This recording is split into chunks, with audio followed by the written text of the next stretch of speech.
بسم الله الرحمن الرحيم عما يتساءلون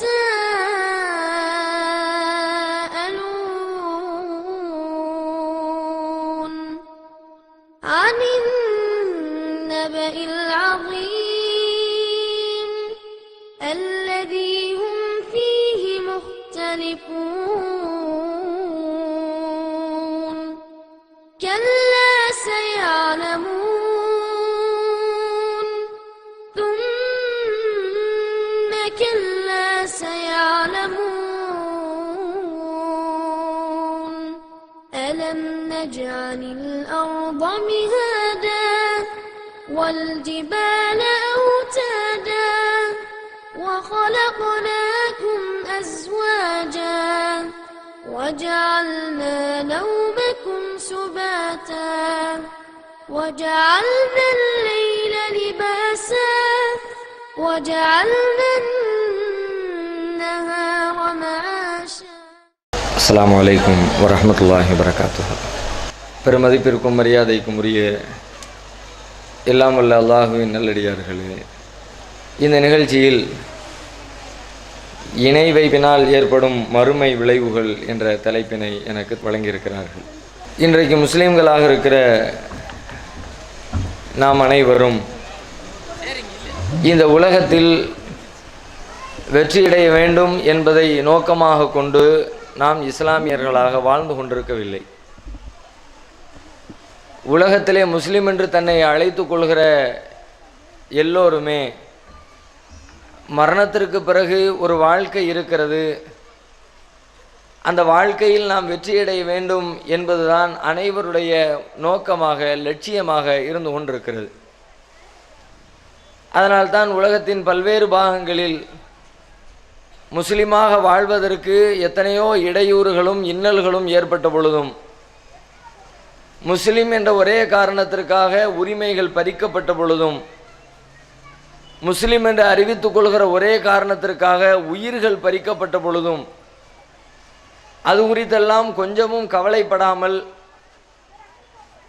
நான் முஸ்லிமாகத்தான் வாழ்வேன் என்று அறிவித்து கொண்டிருக்கிற அனைவருடைய நோக்கமும் லட்சியமும் மறுமை என்ற ஒன்றுதான். மரணத்திற்கு பிறகு வரக்கூடிய வாழ்க்கையில் வெற்றியடைய வேண்டும், அதிலே இறைவன் தயாரித்திருக்கிற சுவனத்தை நாம் அடைந்திட வேண்டும் என்பதுதான். அதை நோக்கித்தான் உலகத்திலே முஸ்லிம்களுடைய பயணம் அமைந்திருக்கிறது.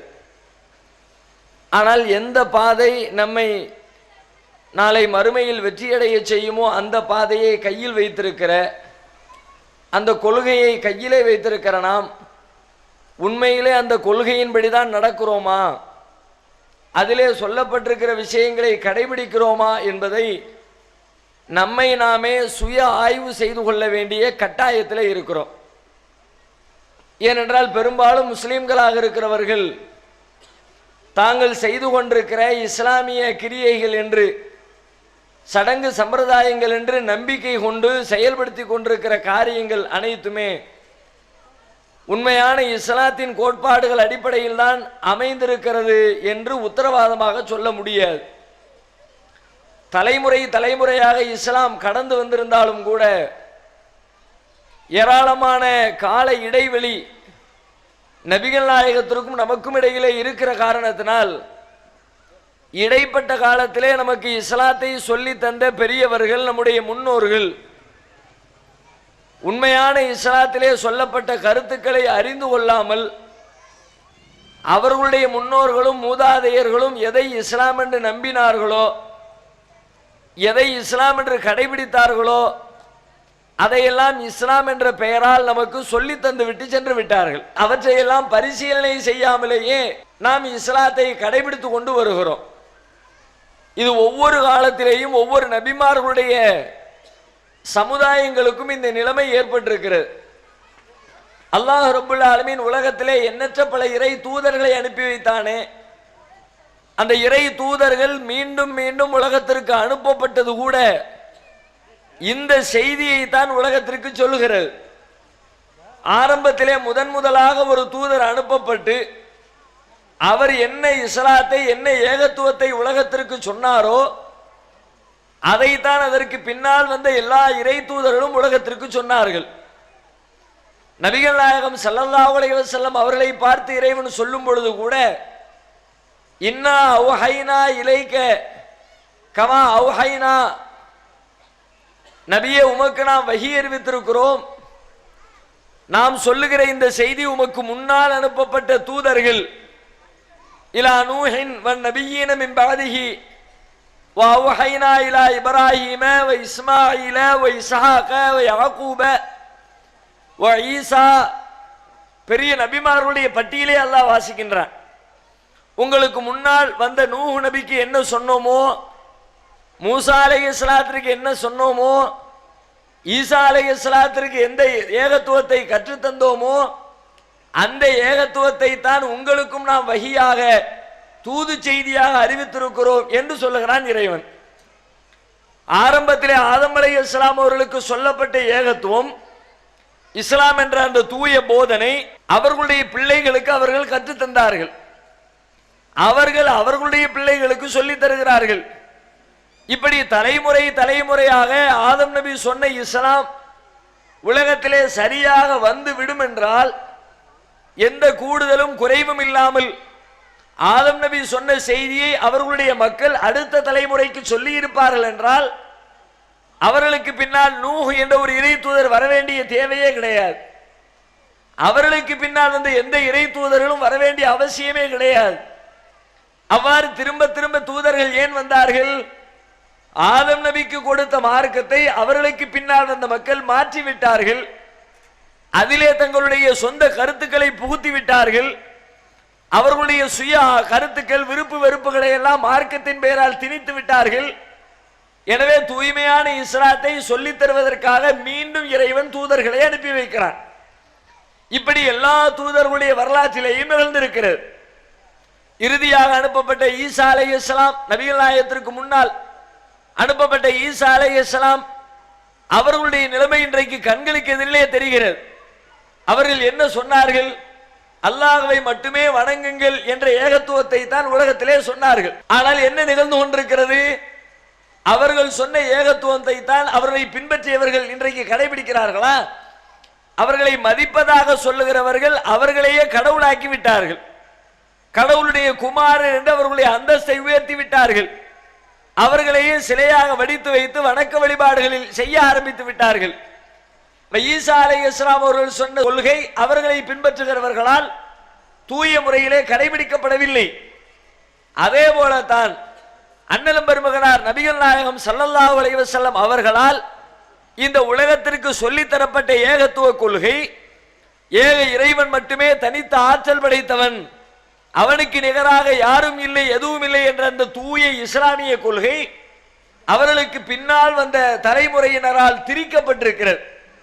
அவர்களுக்கு பின்னால் வந்தவருடைய சுய விருப்பு வெறுப்புகளை எல்லாம் மார்க்கம் என்ற பெயரால் உள்ளே நுழைத்து ஒவ்வொரு தலைமுறையினரும் புதிய புதிய செய்திகளை அடுத்த தலைமுறைக்கு சேர்த்து சொல்லி இருக்கிறார்கள்.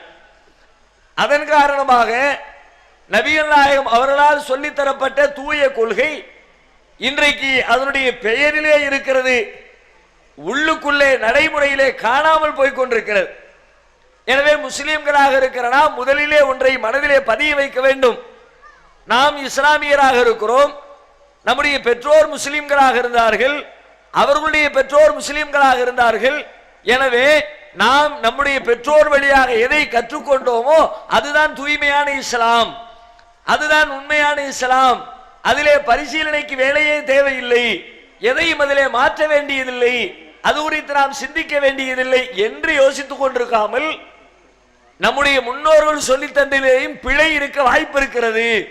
உண்மையாக தூய்மையான இஸ்லாத்தை தான் நாம் கடைபிடிக்கிறோமா என்பதை ஒவ்வொருவரும் பரிசீலித்து பார்த்து கொள்ள வேண்டிய நிலையில் நாம் இருந்து கொண்டிருக்கிறோம் என்பதை முதலிலே உங்களுடைய மனதிலே பதிய வைத்து கொண்டு நம்முடைய நடவடிக்கைகள் எவ்வாறு அமைந்திருக்கிறது என்பதை பரிசீலிக்க துவங்குவோம் இன்ஷா அல்லாஹ். நம்முடைய நடவடிக்கை எவ்வாறு அமைந்திருக்கிறது என்று கேட்டால், இஸ்லாத்திற்கும் நமக்கும் இடையிலே ஒரு மிகப்பெரிய இடைவெளி ஏற்பட்டிருக்கிறது. இஸ்லாத்தினுடைய அடிப்படை கொள்கையிலே இருந்து நாம் தடம் புரண்டு போயிருக்கிறோம். ஒரு சில மேலோட்டமான காரியங்களை இஸ்லாத்தின் பெயரால் செய்து கொண்டிருக்கிறோமே தவிர, எதை கடைபிடித்தால் ஒருவர் முஸ்லிமாக அல்லாஹ்விடத்திலே ஏற்றுக்கொள்ளப்படுவாரோ அதை முஸ்லிம்களாக இருக்கிற பல பேர் கடைபிடிப்பதே கிடையாது. எதை செய்வதனால் ஒருவர் இஸ்லாத்தை விட்டு வெளியேறியவராக கருதப்படுவாரோ அப்படிப்பட்ட காரியங்களை எல்லாம் இஸ்லாத்தின் பெயராலேயே முஸ்லிம் சமூகம் சர்வ சாதாரணமாக செய்து கொண்டிருப்பதை பார்க்க முடிகிறது. உதாரணமாக, இஸ்லாத்தினுடைய அடிப்படை நம்பிக்கை எது? இறைவனை நம்புவதிலே தான் இஸ்லாத்தினுடைய நம்பிக்கை இருக்கிறது. நபிகள் நாயகம் ஸல்லல்லாஹு அலைஹி வஸல்லம் அன்னவர்கள் சில விஷயங்களை பட்டியலிட்டு சொல்லி இதையெல்லாம் நாம் நம்பிக்கை கொள்ள வேண்டும் என்று நமக்கு சொல்லி தந்திருக்கிறார்கள். நாம் படிக்கிற மக்தபு மதரசாக்களிலேயே அதை நமக்கு சொல்லி தந்தும் இருப்பார்கள். ஆமன்து பில்லாஹி வ மலாயிகத்திஹி வ குதுபிஹி வ ருசுலிஹி வல் யௌமில் ஆகிரி வல் கத்ரி கைரிஹி வ ஷர்ரிஹி மினல்லாஹி தஆலா வல் பஅஸி பஅதல் மௌத். இத்தனை விஷயங்களையும் ஒரு முஸ்லிம் நம்பிக்கை கொண்டிருக்க வேண்டும். அல்லாஹ்வை நம்ப வேண்டும், மலக்குமார்களை நம்ப வேண்டும், வேதங்களை நம்ப வேண்டும், தூதர்களை நம்ப வேண்டும், நன்மை தீமை அனைத்தும் அல்லாஹ்வின் புறத்திலிருந்து ஏற்படுகிறது என்பதை நம்ப வேண்டும், மரணத்திற்கு பிறகு நாம் எழுப்பப்படுவோம் என்பதை நம்ப வேண்டும். இத்தனை விஷயங்களையும் நம்பிக்கை கொள்கிறவரே முஸ்லிமாக மூமினாக அல்லாஹ்விடத்திலே ஏற்றுக்கொள்ளப்படுகிறார். ஒருவர் முஸ்லிமாக இருப்பதற்கு அடிப்படையான நம்பிக்கை இவை. இதிலே முதலிலே இருக்கிற முக்கிய நம்பிக்கை எடுத்துக்கொள்வோம். ஆமன்து பில்லாஹ், நான் அல்லாஹ்வை நம்பிவிட்டேன் என்று ஒரு முஸ்லிம் நம்பிக்கை கொண்டிருக்க வேண்டும். அல்லாஹ்வை நம்பிவிட்டேன் என்றால் என்ன? எப்படி நம்புவது? அல்லாஹ் என்று ஒருவன் இருக்கிறான் என்று நம்புவதற்கு பெயர் அல்ல அல்லாஹ்வை நம்புவது. அப்படி பார்த்தால் முஸ்லிம் அல்லாத மக்கள் கூட அல்லாஹ் என்று ஒருவன் இருக்கிறான் என்று நம்புகிறார்கள். முஸ்லிம்கள் வணங்குகிற கடவுளுக்கு பெயர் அல்லாஹ் என்று நம்பி இருக்கிறார்கள். வெறுமனே அல்லாஹ் இருக்கிறான் என்று நம்புகிற நம்பிக்கைக்கு பெயர் இறை நம்பிக்கை அல்ல. அல்லாஹ்வை நம்புகிற விதமும் அது அல்ல. அல்லாஹ் என்றால் யார், அவன் எப்படிப்பட்டவன், அவனுடைய ஆற்றல் என்ன, என்னென்ன வேலைகளை செய்து கொண்டிருக்கிறான், அவனுடைய திறமைகள், அவனுக்கு செய்ய வேண்டிய கடமைகள், அவன் இந்த உலகத்திலே செய்து கொண்டிருக்கிற காரியங்கள், இவை அனைத்தையும் இஸ்லாம் என்ன சொல்கிறதோ, திருமறை குர்ஆன் என்ன சொல்கிறதோ, நபிகள் நாயகம் என்ன சொன்னார்களோ அத்தனை விஷயங்களையும் சேர்த்து இறைவனை பற்றி நாம் நம்பிக்கை கொள்ள வேண்டும். அப்படி யார் நம்புகிறாரோ அவர்தான் இறைவனை நம்பியவர், அல்லாஹ்வை நம்பியவர் என்ற பட்டியலுக்குள்ளே இடம்பெற முடியும்.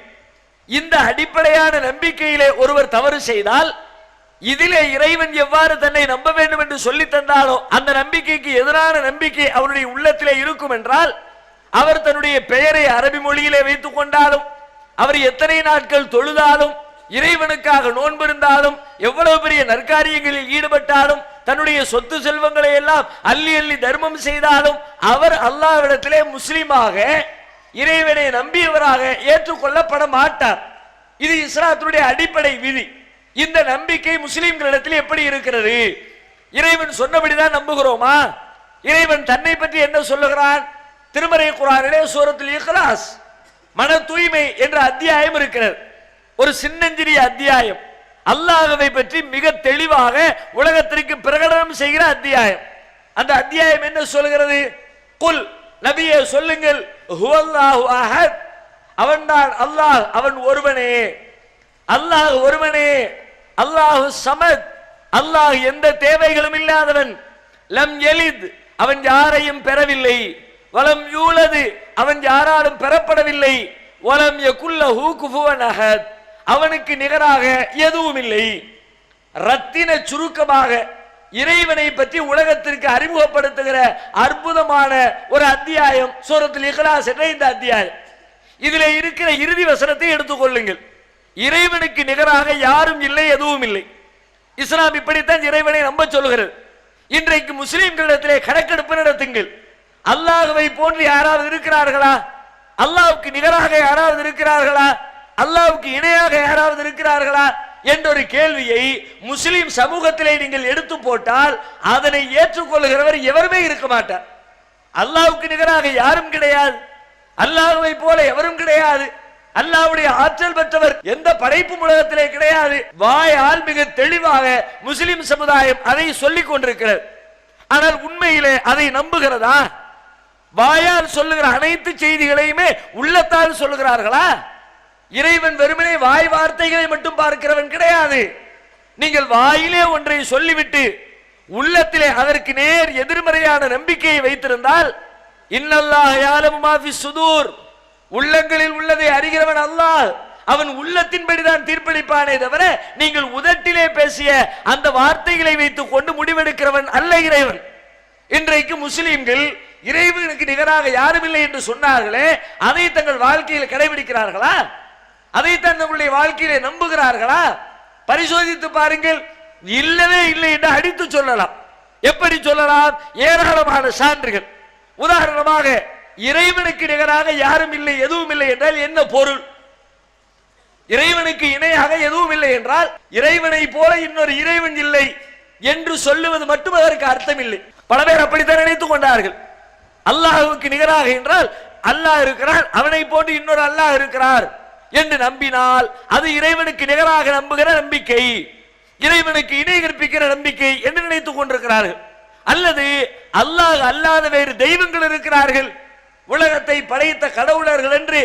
அல்லாஹ் எப்படி உலகத்தை படைத்தானோ அதுபோல இவரும் படைத்திருக்கிறார், அவரும் படைத்திருக்கிறார் என்று ஒருவர் நம்பினால் அவர் இறைவனுக்கு இணை கற்பித்து விட்டார். இரண்டு இறைவன் இருப்பதாக கற்பனை செய்து கொண்டார். எனவே இறைவனுக்கு நிகரான ஒன்றை கற்பனை செய்து மிகப்பெரிய பாவம் செய்து விட்டார் என்று நம்புகிறார்கள். அதுவும் பாவம்தான், அதுவும் இறைவனுக்கு இணையாக கருதுகிற தீமைதான். ஆனால் இது மட்டுமே இறைவனுக்கு நிகரான தீமை அல்ல. இறைவனுடைய ஆற்றல்களில் ஏதேனும் ஒரு ஆற்றல், இறைவனுக்கு இருக்கின்ற பண்புகளில் ஏதேனும் ஒரு பண்பு இறைவனிடத்தில் இருப்பதை போல வேறு யாருக்கேனும் இருக்கிறது என்று ஒருவர் நம்பினால் அவர் இறைவனுக்கு இணை கற்பித்து விட்டார். இரண்டு இறைவன் இருக்கிறான் என்று சொன்னவர் மட்டும் இணை கற்பிக்கவில்லை. இறைவனிடத்தில் இருக்கிற பண்பு, இறைவனிடத்தில் இருக்கிற ஆற்றல் அந்த இறைவனிடத்தில் இருப்பதை போல இவரிடத்தில் இருக்கிறது, இந்த பொருளிடத்தில் இருக்கிறது என்று நம்பிவிட்டால் அவர் இறைவனுக்கு நிகராக இணையாக கற்பனை செய்கிற பாவத்தில் ஈடுபட்டு விட்டார் என்று இஸ்லாம் சொல்லுகிறது. இது திருமறை குர்ஆனிலே பல இடங்களில் இந்த செய்தி பேசப்படுகிறது. நபிகள் நாயகம் ஸல்லல்லாஹு அலைஹி வஸல்லம் அவர்களுடைய மக்கா வாழ்க்கையில் இலக்கிய அருளப்பட்ட 13 ஆண்டு காலத்திலே சொல்லப்பட்ட செய்தி என்ன என்று நீங்கள் தேடி பார்த்தால் இந்த செய்தியை தான் திரும்ப திரும்ப சொல்கிறான். இறைவனுக்கு நிகர் இல்லை, இறைவனுக்கு நிகராக யாரையும் கற்பனை செய்யாதீர்கள், அல்லாஹ்வை போன்ற உலகத்திலே எந்த பொருளும் கிடையாது, லைஸ கமிஸ்லிஹி ஷைஉன், அவனை போன்று எதுவும் இல்லை. இதுதான் திரும்ப திரும்ப திரும்ப 13 ஆண்டு காலம் நபிகளாருக்கு அருளப்பட்ட வசனங்களில் இறை தூதரவர்களுக்கு நினைவுபடுத்தப்பட்டது. சிந்தித்து பாருங்கள், இன்றைக்கு இந்த விஷயத்தில் முஸ்லிம்கள் தெளிவாக இருக்கிறோமா? யோசித்து பார்த்தால் பல நிலைகளில் பல இடங்களில் இறைவனுக்கு இருக்கிற ஆற்றலை இறைவனுடைய படைப்புகளுக்கு கொடுத்து கொண்டிருக்கிறோம். ஊருக்கு ஊர் கட்டப்பட்டிருக்கிற தர்காக்கள் அதற்கு ஒரு சாட்சி. இறந்தவர்களை அடக்கம் செய்துவிட்டு அந்த அடக்க ஸ்தலத்திலே ஒரு கட்டிடத்தை கட்டி அந்த கட்டிடத்திற்குள்ளே போய் வழிபாடு செய்கிறார்கள். சில பேர் கையேந்தி பிரார்த்திக்கிறார்கள், சில பேர் சிபாரிசுக்காக அழைக்கிறார்கள், தங்களுடைய கஷ்ட நஷ்டங்களை எல்லாம் முறையிடுகிறார்கள். அவுலியாக்களே, மகான்களே, பெரியார்களே, நீங்கள் தான் எங்களுடைய கஷ்டங்களை நிவர்த்தி செய்து வைக்க வேண்டும் என்று தர்காக்களில் அடங்கி இருப்பவர்களிடத்திலே போய் கையேந்தி பிரார்த்தித்துக் கொண்டிருக்கிற ஒரு முஸ்லிம்களுடைய கூட்டத்தை பார்க்கிறோம். இதில் அடிப்படையாக ஒரு விஷயத்தை மேலோட்டமாக சிந்தித்து பாருங்கள். நீங்கள் ஆழ்ந்த திருமறை குர்ஆனுடைய அறிவு உங்களுக்கு இருக்க தேவையில்லை. நபிகள் நாயகம் இது குறித்து என்ன சொன்னார்கள், அந்த ஆழ்ந்த இறை தூதருடைய போதனைகளை நீங்கள் கற்றறிந்திருக்க வேண்டியதில்லை. குர்ஆனிலேயும் ஹதீஸிலேயும் இதற்கு எதிரான செய்திகள் இருந்தாலும் கூட அதை தெரியாத ஒருவர் மேலோட்டமாக அவருக்கு வழங்கப்பட்டிருக்கிற பகுத்தறிவை பயன்படுத்தி சிந்தித்தாலே இந்த தர்காக்களும் அங்கே செய்யப்படுகிற அங்கே நாம் கேட்கிற கோரிக்கைகளும் இறைவனுக்கு இணை கற்பிக்கிற பாதக செயல் என்பதை எல்லா முஸ்லிம்களும் அறிந்து கொள்ள முடியும். எப்படி? இறைவனிடத்திலே ஒரு பண்பு இருக்கிறது, திருமறை குர்ஆன் நெடுகிலும் அந்த பண்பு சொல்லப்பட்டிருக்கிறது. இன்னல்லாஹ சமீஉம் பஸீர், அல்லாஹ் செவியேற்பவனாகவும் பார்ப்பவனாகவும் இருக்கிறான். இறைவனிடத்திலே இருக்கிற பண்புகளில் ஒன்று இறைவன் பார்த்து கொண்டிருக்கிறான், இறைவன் கேட்டுக் கொண்டிருக்கிறான். இப்பொழுது முஸ்லிம்களாக இருக்கிற உலகத்திலே இருக்கிற மனிதர்களில் விலங்கினங்களில் எல்லா விலங்குகளும் எல்லா மனிதர்களும் இந்த பண்பு கொண்டவர்களாகத்தான் இருக்கிறார்கள். மனிதர்களில் பெரும்பாலானவர்கள் பார்க்கிறார்கள், பெரும்பாலானவர்கள் கேட்கிறார்கள். நான் பேசுவதை நீங்கள் கேட்கிறீர்கள், நீங்கள் பேசுவதை நான் கேட்கிறேன். ஒரு முஸ்லிம் இதை எப்படி நம்புவது? உங்களை நான் பார்க்கிறேன், என்னை நீங்கள் பார்க்கிறீர்கள். ஒரு முஸ்லிம் இதை எப்படி நம்புவது? வலம் யகுல்லஹு குஃபுவன் அஹத் என்று குர்ஆன் சொல்லுகிறது. அல்லாஹ்விடத்திலே இருக்கிற ஆற்றல் அவனிடத்திலே இருப்பதை போல அவனுக்கு நிகராக யாரும் இல்லை. அவன் கேட்கிறான் என்றால் வேறு யாரும் கேட்க கூடாது என்று பொருளாகிறது. அவன் பார்க்கிறான் என்றால் வேறு யாரும் பார்க்கவில்லை என்று நம்பிக்கை கொள்ள வேண்டும். இங்கே அல்லாஹ் பார்க்கிறான், மனிதர்களாகிய நாமும் பார்க்கிறோம். அல்லாஹ் கேட்கிறான், மனிதர்களாகிய நாமும் கேட்கிறோம். ஒரு முஸ்லிம் இதை எப்படி நம்புவது? அல்லாஹ் பார்க்கிறான், அவன் பார்க்கிற விதம் வேறு. இறைவன் பார்ப்பதை போல மனிதர்கள் பார்ப்பது கிடையாது. இறைவனிடத்திலேயும் பார்க்கிற ஆற்றல் இருக்கிறது, பண்பு இருக்கிறது. ஆனால் இறைவன் பார்க்கிற விதம் வேறு, மனிதர்களாகிய நாம் பார்க்கிற விதம் வேறு. இறைவன் கேட்கிற விதம் வேறு, மனிதர்களாகிய நாம் கேட்கிற விதம் வேறு. நாம் பார்க்க வேண்டும் என்றால் நம்முடைய பார்வைக்கு சில எல்லைகள் இருக்கிறது. ஒரு குறிப்பிட்ட தூரம் வரைக்கும் தான் பார்க்க முடியும். நெடுந்தூரத்திலே இருக்கிற ஒன்றை மனித கண்களால் பார்க்க முடியுமா? 10 கிலோமீட்டர் அப்பால் இருக்கிற ஒரு பொருளை மனிதன் தன்னுடைய கண்களால் காண முடியுமா? மனித கண்களுக்கு அந்த ஆற்றல் இல்லை. அதே போல மனிதன் பார்க்க வேண்டும் என்றால் கண்களிலே பார்வை இருப்பதை போல பார்க்கின்ற இடத்திலே வெளிச்சம் இருக்க வேண்டும். வெளிச்சம் இல்லாத இடத்திலே கண்ணில் பார்வை இருந்தாலும் பார்க்க முடியாது. ஒரு திரை இருந்தால் திரைக்கு அப்பால் பார்க்க முடியாது. வெகு தூரத்தில் இருந்தால் தூரத்தில் இருப்பதை பார்க்க முடியாது. படைத்த இறைவனுக்கு இப்படி இலக்கணங்கள் உண்டா? அல்லாஹ் பார்க்கிறான், தூரத்தில் இருப்பதை அல்லாஹ் பார்க்க முடியாது என்று ஒரு முஸ்லிம் நம்ப முடியுமா? அவன் எங்க இருக்கிறான்? 7 வானங்களை கடந்த அரிசின் மீது வீற்றிருக்கிறான் அல்லாஹ் ரப்புல் ஆலமீன். அங்கிருக்கிற இறைவன் 7 வானங்களை கடந்திருக்கிற பூமியிலே மனிதர்கள் செய்கிற காரியங்களை மிக கவனமாக பார்த்து கொண்டிருக்கிறான். எத்தனையோ தடைகள் திரைகள் இருக்கிறது, அனைத்தையும் கடந்து பார்க்கிறான். வெளிச்சம் உள்ள இடத்திலேயும் பார்க்கிறான், வெளிச்சம் இல்லாத இருட்டுக்களிலும் இறைவன் பார்க்கிறான். இறைவனுடைய பார்வைக்கு எந்த இலக்கணங்களும் கிடையாது, எந்த எல்லையும் கிடையாது, எந்த கட்டுப்பாடும் கிடையாது. அனைத்தையும் பார்ப்பவன் இறைவன் என்பது இறைவனுடைய பார்வை திறன். சிலதை மட்டுமே பார்க்க முடியும் மனிதனின் பார்வை திறன். இப்படி பிரிக்க வேண்டும். வலம் யகுல்லஹு குஃபுவன் அஹத் என்ற வார்த்தையிலே ஒரு முஸ்லிம் நம்பிக்கை கொண்டிருந்தால் இறைவனும் பார்க்கிறான், மனிதர்களும் பார்க்கிறார்கள். இறைவன் பார்ப்பது வேறு, மனிதர்கள் பார்ப்பது வேறு, பிரிக்க வேண்டும். அதே போல செவிப்புலன் இருக்கிறது, நாம் கேட்கிறோம், இறைவனும் கேட்கிறான். இரண்டும் ஒன்றா? நாம் கேட்பதாக இருந்தால் பேசுகிறவரும் கேட்பவரும் அருகிலே இருக்க வேண்டும். அப்பொழுதுதான் பேசுகிறவரின் பேச்சை கேட்க முடியும்.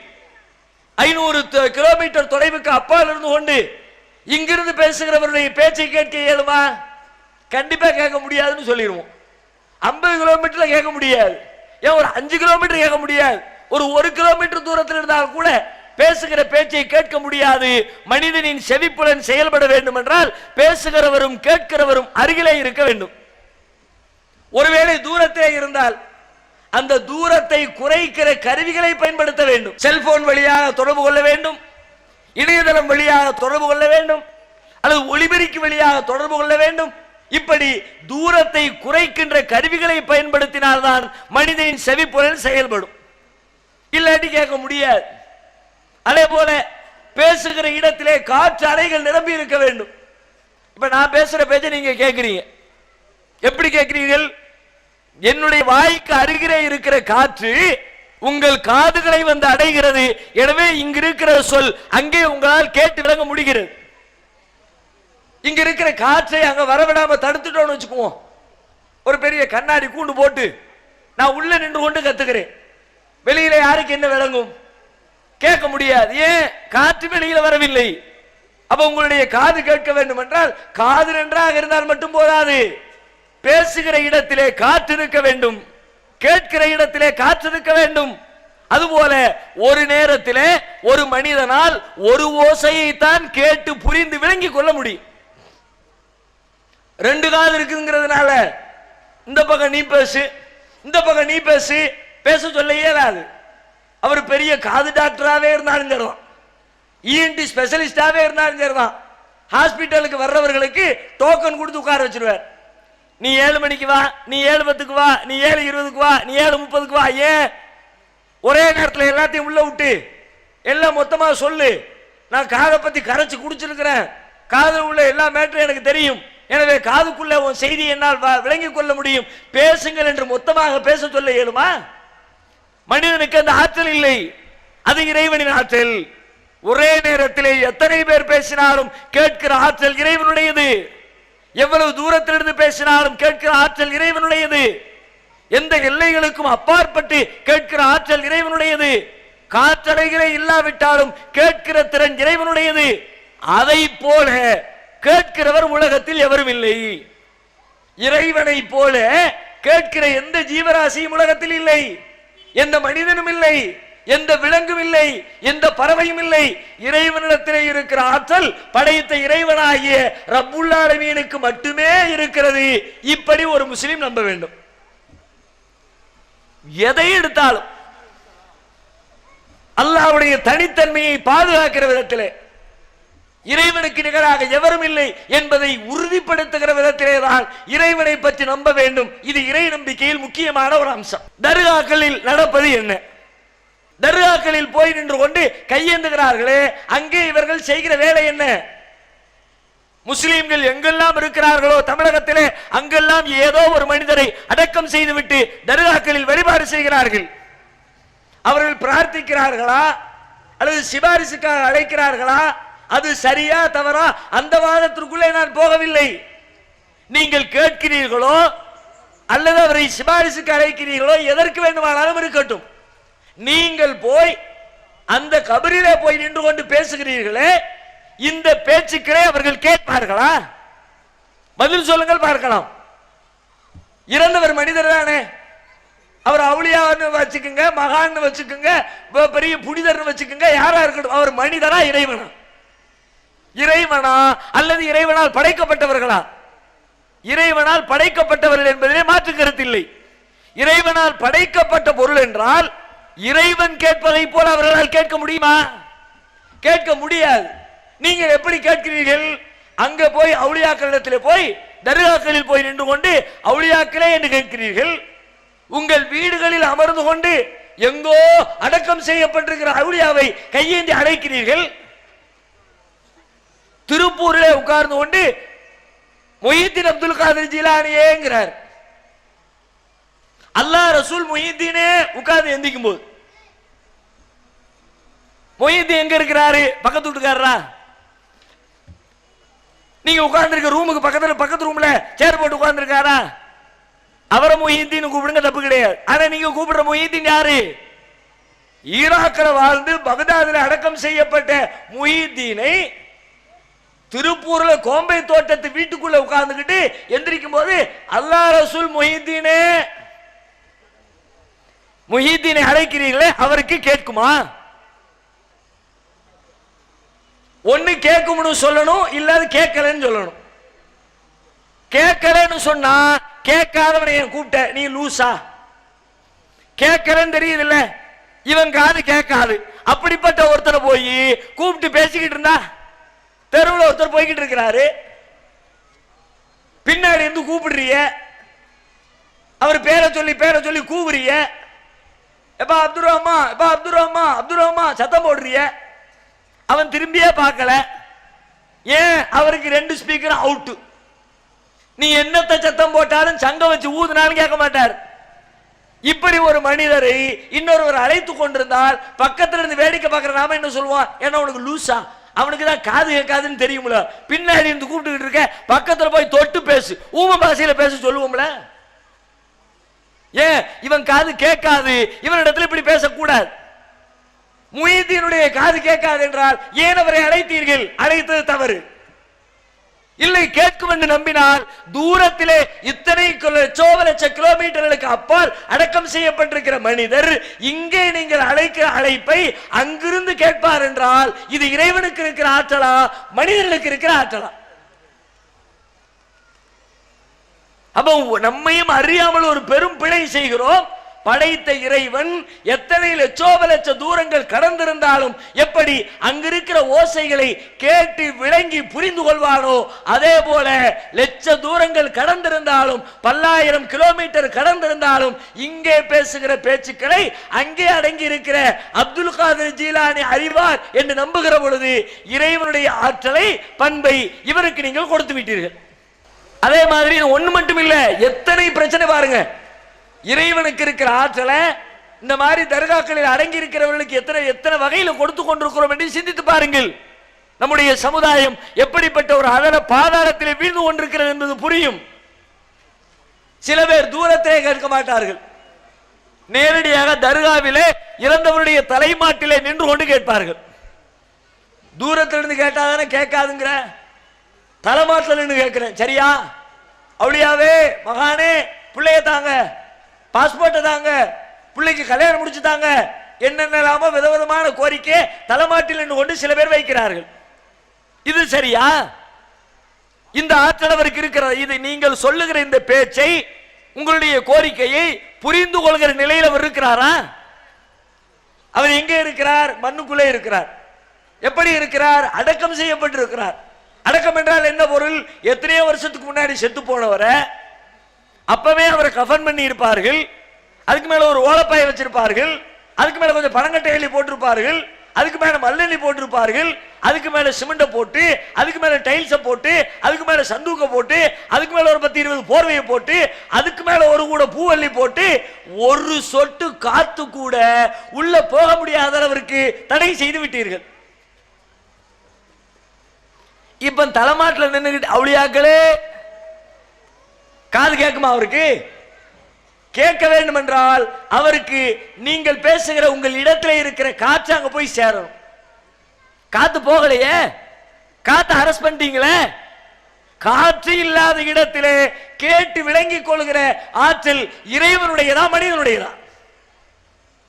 காற்றில்லாவிட்டாலும் இறைவன் கேட்பான், காற்றில்லாவிட்டால் மனிதர்களால் கேட்க முடியாது. ஆனால் நீங்கள் என்ன செய்கிறீர்கள்? எப்படி படைத்த ரப்புல் ஆலமீன் காற்றே இல்லாவிட்டாலும் பேசுகிற பேச்சுக்களை, வைக்கிற கோரிக்கைகளை அறிந்து கொள்வானோ அதே போல இந்த அவுலியாக்களும் காற்றே இல்லாவிட்டாலும் என்னுடைய கோரிக்கைகளை அறிந்து கொள்வார்கள் என்று நம்புகிறீர்களே. இறைவனுடைய ஆற்றலை இந்த அவுலியாக்களுக்கு கொடுத்ததாக இணை கற்பித்ததாக ஆகாதா? இன்னும் சில பேர் அப்படி ஒரே நேரத்தில் நூற்றுக்கணக்கான பேர் போய் நிற்கிறீர்கள். ஒரு நேரத்தில் வியாழக்கிழமை ராத்திரி வெள்ளிக்கிழமை ராத்திரி வந்துருச்சா, ஒரு நேரத்தில் தர்கா முழுக்க 50 பேர் 100 பேர் 150 பேர் கூடி நிற்கிறீர்கள். 50 பேரும் கையேந்துகிறீர்கள். அவுலியாக்களே, 50 பேர் அழைத்தால் அதை கேட்டு விளங்குகிற காது மனிதனுக்கு உண்டா? ஒரே நேரத்தில் 50 பேர் கூப்பிட்டால் 50 பேருடைய ஓசை என்ன, இவர் என்ன கேட்கிறார், அவர் என்ன கேட்கிறார் என்பதை கேட்டு பிரித்து விளங்கிக் கொள்கிற ஆற்றல் மனிதனுக்கு உண்டா, இறைவனுக்கு உண்டா? எத்தனை பேர் கேட்டாலும் எத்தனை பேர் அழைத்தாலும் அதை புரிந்து கொள்கிற செவிப்புலன் இறைவனுக்கு உள்ளது. ஆனால் நீங்கள் என்ன நினைக்கிறீர்கள்? இறைவன் எப்படி பல பேர் அழைத்தாலும் புரிந்து கொள்வானோ அதே போல இந்த அவுலியாவும் புரிந்து கொள்வார் என்று நீங்கள் நம்புகிறீர்கள். இறைவனுடைய ஆற்றலை அவுலியாவுக்கு கொடுத்து விட்டீர்கள். அதாவது பரவாயில்லை, அவுலியாக்களத்திலே போய் நின்று நீங்கள் பேசுகிறீர்களே, தமிழகத்திலே இருக்கிற அவுலியாக்களில் 95% பேர், தர்காக்களில் அடக்கம் செய்யப்பட்டிருக்கிறவர்களில் 95% பேர் உருது வாழாக்கள். தமிழ் பேச அவுலியா ரொம்ப ரொம்ப கம்மி. அங்க போய் நின்று அவுலியாக்களே மகான்களே என்ன சொல்றது விளங்குமா? அவருக்கு அவர் விளங்கும்னு வச்சுக்கிட்டா கூட அவருக்கு தெரிஞ்ச பாஷையில பேசணுமா இல்லையா? உருதுக்காரல்ல, உருதுல போய் நின்று கே பாத்துக்காரோடு பேசணும்ல. அதை விட்டு தமிழ்ல போய் பேசினால் உசுரோடு உள்ளவர்கிட்ட பேசுகிறா? நீங்கள் உலகத்திலே உயிரோடு இருக்கிற ஒருத்தர் ஹிந்திக்காரர் உங்களிடத்தில் வருகிறார், அவருக்கு சுட்டு போட்டாலும் தமிழ் வராது. அப்படிப்பட்ட புதிதாக தமிழகத்திலே வந்திருக்கிற ஒருத்தரிடத்தில் போய் தமிழில் பேசினால் கிறுக்கன் என்று சொல்ல மாட்டீர்களா? மொழி தெரிந்தவனை அழைத்து சென்று அவனுக்கு டிரான்ஸ்லேஷன் செய்ய வேண்டும் என்று விரும்ப மாட்டீர்களா? வடமாநிலத்து தலைவர்கள் தமிழகத்திலே வந்து உரையாற்றினார், அவர்களுக்கு மொழிபெயர்ப்பாளர்களை வைத்துக் கொள்வதில்லையா? நீங்கள் என்ன நினைக்கிறீர்கள்? எந்த மொழியில் பேசினாலும் அவுளியா விளங்குவார் என்ற அத்தனை மொழிகளையும் அவுளியாக்கள் கரைத்து குடித்திருக்கிறார்களா? இறைவனுக்கு எப்படி ஒரு மொழி தடை கிடையாதோ, எல்லா மொழிகளையும் இறைவன் அறிந்திருக்கிறானோ, அதுபோல இந்த அவுளியாவும் அனைத்து மொழிகளுக்கும் சொந்தக்காரர் என்று நம்புகிறீர்களா? எத்தனை தவறுகள்! ஒன்றா இரண்டா? அதைவிட பெருங்கொடுமை, தர்காக்களில் போய் நின்று கொண்டு எப்படி கேட்கிறீர்கள்? எல்லாரும் சத்தம் போட்டு கூப்பாடு போடுறதில்லை. அல்லாஹ்ட்ட துஆ செய்யும் போது கையேந்தி எப்படி மனசுக்குள்ள கேட்பாங்களோ அப்படித்தான் அவுலியாக்களிடத்திலும் மனதிற்குள்ளே கேட்கிறீர்கள். நான் கேட்கிறேன், ஒருவருடைய மனதிலே எதை பிரார்த்திக்கிறார், என்ன கேட்கிறார், என்ன கோரிக்கை வைக்கிறார் என்பதை அறிந்து கொள்கிற ஆற்றல் இறைவனுக்குரியதா மனிதனுக்குரியதா? நெசமா நீங்க உள்ளத்துல நெஞ்சில கை வச்சு சொல்லுங்க. உலகத்துல ஒரு மனுஷனுடைய உள்ளத்துல உள்ளதை இன்னொரு மனிதன் அறிந்து கொள்ள முடியுமா? யாராக இருக்கட்டும், என் கட்டிய கணவன் மனைவியாக இருக்கட்டும், அறிந்து கொள்ள முடியுமா? பெற்றெடுத்த பெற்றோராக இருக்கட்டும், பிள்ளை என்ன நினைக்கிறார் பெற்றோரால் அறிந்து சொல்ல முடியுமா? வெளிப்படையான காரியங்களை வைத்து தீர்மானிக்க முடியுமே தவிர அவனுடைய மனதிலே என்ன இருக்கிறது என்பதை அறிந்து கொள்கிற ஆற்றல் படைத்தவர் உலகத்தில் எவரும் இல்லை. தினம் தினம் பத்திரிகைகளில் பார்க்கிற செய்திகள் ஒரு சாட்சி. கள்ளக்காதலனோடு சேர்ந்து கணவன் வெட்டி படுகொலை. 4 நாளைக்கு ஒரு பேப்பர்ல செய்தி வருதுல்ல. கள்ளக்காதலனோடு சேர்ந்து கணவனை வெட்டி கொன்றாலே முதல் நாள் வரைக்கும் கணவனோடு குடும்பம் நடத்தியவள், கணவனோடு மகிழ்ச்சியாக இருந்தவள், திடீர்னு மறுநாள் இவனை போட்டு தள்ளினாதான் சரியா வரும்னு வேற ஒரு ஆளை சேர்த்துக்கிட்டு போட்டு தள்ளினால அந்த கணவரால் இதை கண்டுபிடிக்க முடிந்ததா? கணவன் மனைவி உறவை போன்ற நெருக்கமான உறவு உலகத்தில் வேற என்ன உறவு? அல்லாஹ்வே குர்ஆன்ல சொல்கிறான், வகத் அஃலா பஅலுக்கும் இலா பஅலின், ஒருவர் இன்னொருவரோடு கலந்து விட்ட உறவு கணவன் மனைவி உறவு. அப்படிப்பட்ட இணை பிரியாத உறவுகளில் கூட என்னை பற்றி என் மனைவி என்ன நினைக்கிறாள் கணவனால் சொல்ல முடியவில்லை, என்னை பற்றி என் கணவர் என்ன நினைக்கிறார் மனைவியால் சொல்ல முடியவில்லை.